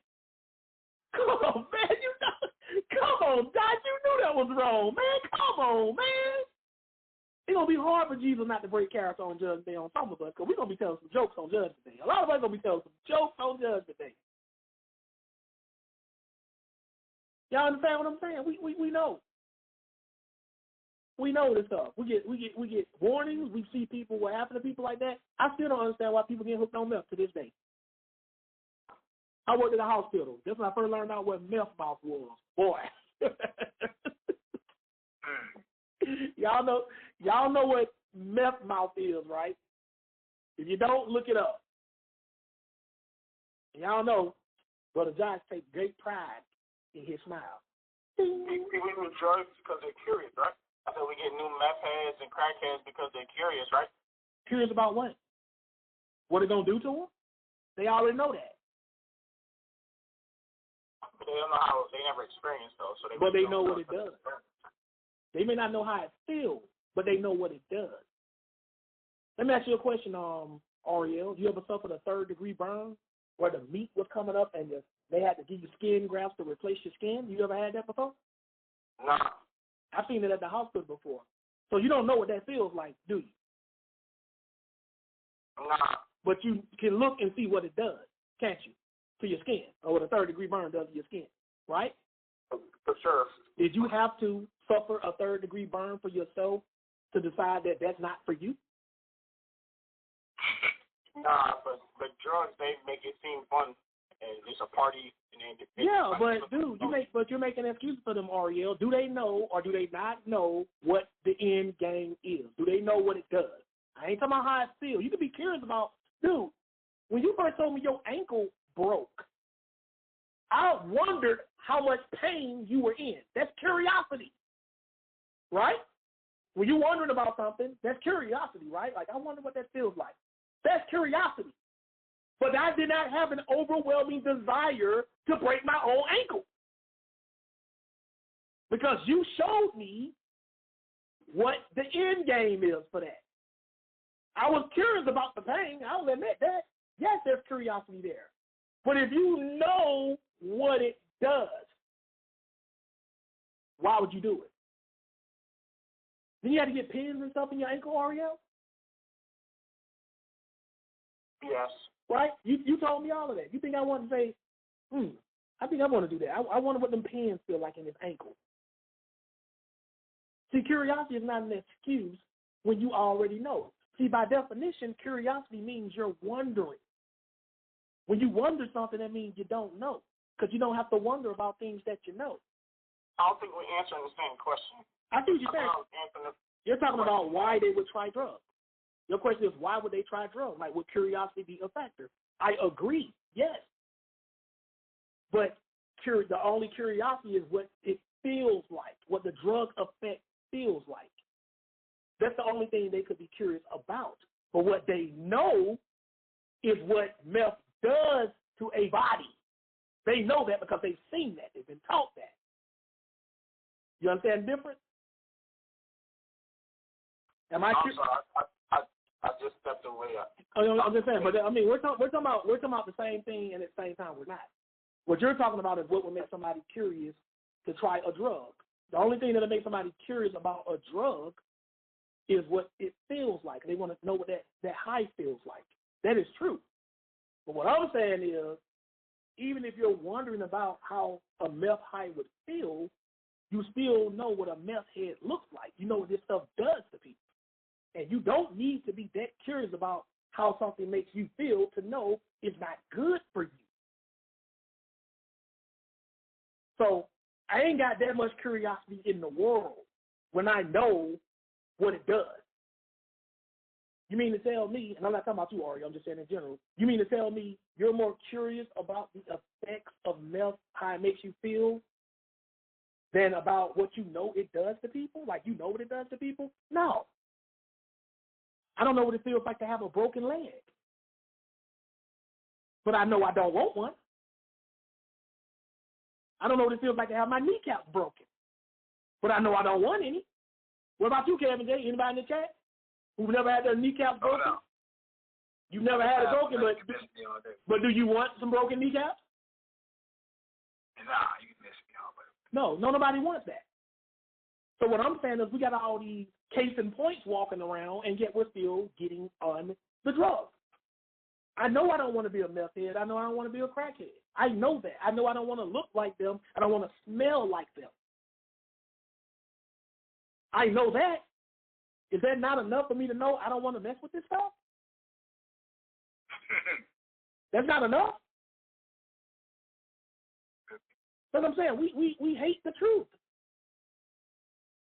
We hate the truth. And we got everything we need. Don't say it. We hate the truth. The truth is, you don't want that, but you do it anyway. That's mental. That's what I'm saying. It's mental. I keep telling y'all, man, every addiction was a choice first. Don't come to me complaining about your addiction when you knew this stuff was addictable. We play with stuff that we know that's addictive. You know what I'm saying? You know this stuff is addictive, and you try it anyway by choice. And then complain you got an addiction. It wasn't always an addiction. You chose it first. The best way to beat an addiction is to not ever get addicted. Simple and plain. Every addiction out there because I never tried it. Prevention is always better than the cure. That is correct. Prevention is always better than the cure. That's how I beat all my addictions. That's how you do, right? How'd you get over your drug addiction? That's easy. I never tried drugs. How'd you get over being an alcoholic? That's easy. I never got drunk. Well, I did get drunk once on my 21st birthday, but I don't really count that as drunk. I just got sick. I didn't even get the nice feeling that comes with getting drunk. I just got sick. So that was a waste. Somebody said my sound messed up. I can hear you sound myself. Anybody else? Give me a W, you can hear me in Discord. Okay, it's just that individual. Let's move on. Amos 5, verse 1, then we're going to skip. Go ahead. Amos 5, verse 1. Hear ye this word which I take up against you, even in lamentation, O house of Israel. So I just wanted to show y'all this, y'all get some context. This is talking about he's talking to the house of Israel. Skip down and read verse 10. Watch what it says. Amos 5 and 10. They hate him that rebuketh in the gate, and they abhor him that speaketh uprightly. Now this they is talking about is the house of Israel. It says they hate him that rebuketh in the gate, because you know they had these big old open gated areas where people would stand around, the prophets would. And it says they hate him, the prophet, that rebuketh in the gate, and they abhor him that speaketh uprightly. Now what I'm going to do is I'm going to show y'all how this reads in another translation so you can get a good idea of what this is saying. This is Amos 5 and verse 10, and this is in the ERV. There's one part right here. Now look at this. I want you to pay attention to what this says, Kevin J. Listen to this. In the ERV, easy to read version. Look what it says. You hate those prophets who go to public places and speak against evil, even though they teach good, simple truths. It says you hate them even though they teach good, simple truths. What am I always saying? I make it simple for y'all? Yep, all the time. It said the children of Israel hated people. They used to tell them they're wrong and speaking good, simple truths. That's all I give y'all. I keep telling y'all, man, the truth has always been hated. That's why you get a lot of pushback from people who come up in here when you go out in the world, because they hate the truth. And then they want to argue with you with their emotions. That's why I say, man, a lot of people need to get therapy, man. That's why I became a counselor. So I don't just complain about stuff. I try to fix it. We need better teachers. I became a teacher. We need better counselors. I became a counselor. Hot mic, kid. Hot mic. Yeah. You follow what I'm saying? We need to understand this stuff, man. They hate this and they hate them. Let me read that one more time, then we're going to move on. Look what he says. You hate those prophets who go to public places and speak against evil, even though they teach good. Man, they hate them. They hate them. Y'all don't think that that's going on today? There's nothing new under the sun. Everything that was is, and everything that is will be. Let's move on. Let's go to John chapter 7. We only got 2 more after that. I'm sorry, Luke chapter 6, and we got 3 more after that.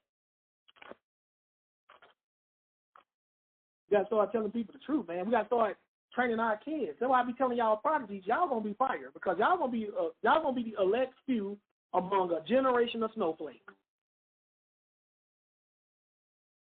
Y'all going to have it rough, but at least it's going to be more y'all. Y'all going to be training other people. At least it's going to be more.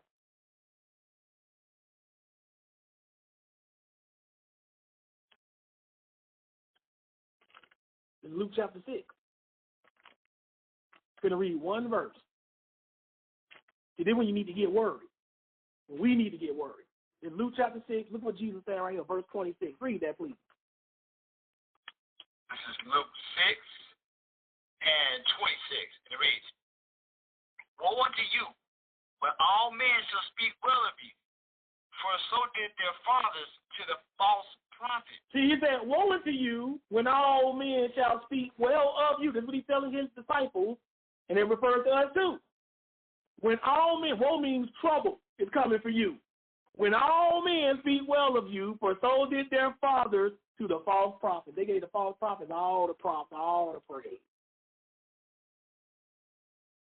Y'all see that? So you going out there and everybody love what you're doing? That means you're doing something wrong. If you're really speaking the truth, you ain't going to have that many people feeling you like that. You don't have a lot. You might have a whole lot, but compared to the masses, they ain't going to be able to stand you. So Jesus warns you, like, if they speaking well of you, something doing wrong, because they did the same thing of those false prophets. Why do they speak well of the false prophets? Because the false prophets told them what they wanted to hear. When somebody tells you what you want to hear, aren't you going to give them praise for it, Kevin J? Mm-hmm. Ooh, I love that. That's my favorite pastor right there. Right. Ooh, that was a good sermon. Well, what you learn? Well, I ain't really learned anything, but it was a good sermon. Man, that was good, because all he did was make you feel good all day. He told you one thing you got to change about yourself, even though you see there are several things you got to change about yourself. I tell people all the time, if I had an actual building, a single homosexual would not be allowed up in there unless he there to change. He got to be there to change. He ain't just going to be a homosexual and send up an absolute Bible truth. I cast thee out. Right. Ain't no transgender being in my church either. I cast thee out. Come back when you're what you're supposed to be. Somebody said, but Josh, you can't do that. Somebody ain't reading their Bible. You ain't reading your Bible. You ain't even read the New Testament. How many times Paul talked to people about putting the evil from among you? Yeah. That's what I'm saying, man. Y'all don't know anything. Y'all better be good. I know. If they were being sarcastic, I know. I could tell by the way they said it. Like, you can't do that. Kicking people out. We don't put people out the church no more today. Y'all ever notice that? You got the bang meal coming in and shoot up the church. And then they'll vote if you can come back or not. They'll have a vote. Dude came and shot up the church. We're going to have a vote if we're going to let her back or not. You mean to tell me it ain't already decided when the bullet hit you? Right. It was decided when dude pulled out the beast. He ain't coming back. Yeah. Y'all understand what I'm saying? We're supposed to be putting people out. We don't let people, if a guy divorced his wife for no good reason, he ain't coming up in my church. We don't do no crazy. See, that's the thing. Y'all let the sinners remain sinners in the church. Other people. Yeah, I kick people out. You ain't going to do that here. And you know what they going to do? They going to go somewhere else where the pastor accepts it. Mm-hmm. That's all they do. Oh, he ain't going to let me be gay in his church? Fine, I'm going to go to the church down the street. They marrying gay couples over there, so I know they'll let me be gay. That's what people do. But what would happen if every church told them the same thing? You are not welcome here. That gay person or whatever sin, other sin, they going to repent, and they going to get right. Yeah. So we need to get back to some good old-fashioned excommunication. Right. That's what we need, some good old-fashioned excommunication. I saw you in the strip club the other night, bro. You know that's a sin. You ain't coming back to my church. Get up out of here. Wait a minute, son. No, don't come up here. You still going to strip clubs. Get out of here. Stop doing that. Bro, you beat on your wife. Bible says you're supposed to love your wife as your own body. I don't see any black eyes on you. You beating on your wife. You ain't coming back to my church until you get some counseling, and I talk to the counselor, and they tell me you are healed and certified, and y'all right back. No, you get up out of here if you put your hands on your wife. That's how we supposed to be handling. That's what they did in the first century with the church. They put people out. Yep. They kicked them out. Y'all expect to be rebellious in God's house and say, but if you be rebellious in your parents' house and they kick you out, you can understand that. Well, I just kept on being disrespectful. I understand why my dad kicked me out. I was off the chain. But you expect to sit in God's house and be disrespectful. Not on my watch. You getting kicked up out of here. And if you try to put some force into it, I got a couple of 6-footers that'll make sure you get the hell out. You follow what I'm saying? We'll ask you to leave. But be stubborn if you want to. That's why y'all ever wonder why they call stuff get the hell out? Listen to the word. Slow down and think. Say it with me real slow, Kevin J. Right now. Get the hell out. What are we literally saying? What are we literally saying about hell that we're doing to it? Get the hell out of your body. Get out. I mean, what are we saying about the hell? What are we literally saying to it? Get it out of here. Get it out of you. Not you. I'm talking about out the church. Out the church. When you tell somebody to get the hell out. See, when I tell somebody to get the hell out, I literally mean whatever hell you got in my home, get it out of here. That's what you're literally saying. That's how I understand. See, words have meaning. You know what I'm saying? When you tell somebody get the hell out, like I say, man, get this dog out. Get this cat out. Get the hell out. That means whatever hell you got, that means evil, devilish, demonic stuff, get it out of here. I never thought about it like that. When you think it real, say it slow. Say it slow. That's what I said, slow down and think about it. We don't even pay attention to what we're saying. That's next level thinking right there. That's next level thinking. Think about that the next time you say hell yes to something. No, you never say yes to hell. you say hell no. Right. We don't even think about stuff like that. Why are we saying yes to hell? I caught the hell yeah a long time ago. Yeah, you say heaven's yes. You know what I'm saying? Think about that. There is power in words. Words have meaning. Think about that, right? Let's go. Let's go to John chapter 6. We got 2 more after that. I'm in John chapter 7 and verse 6.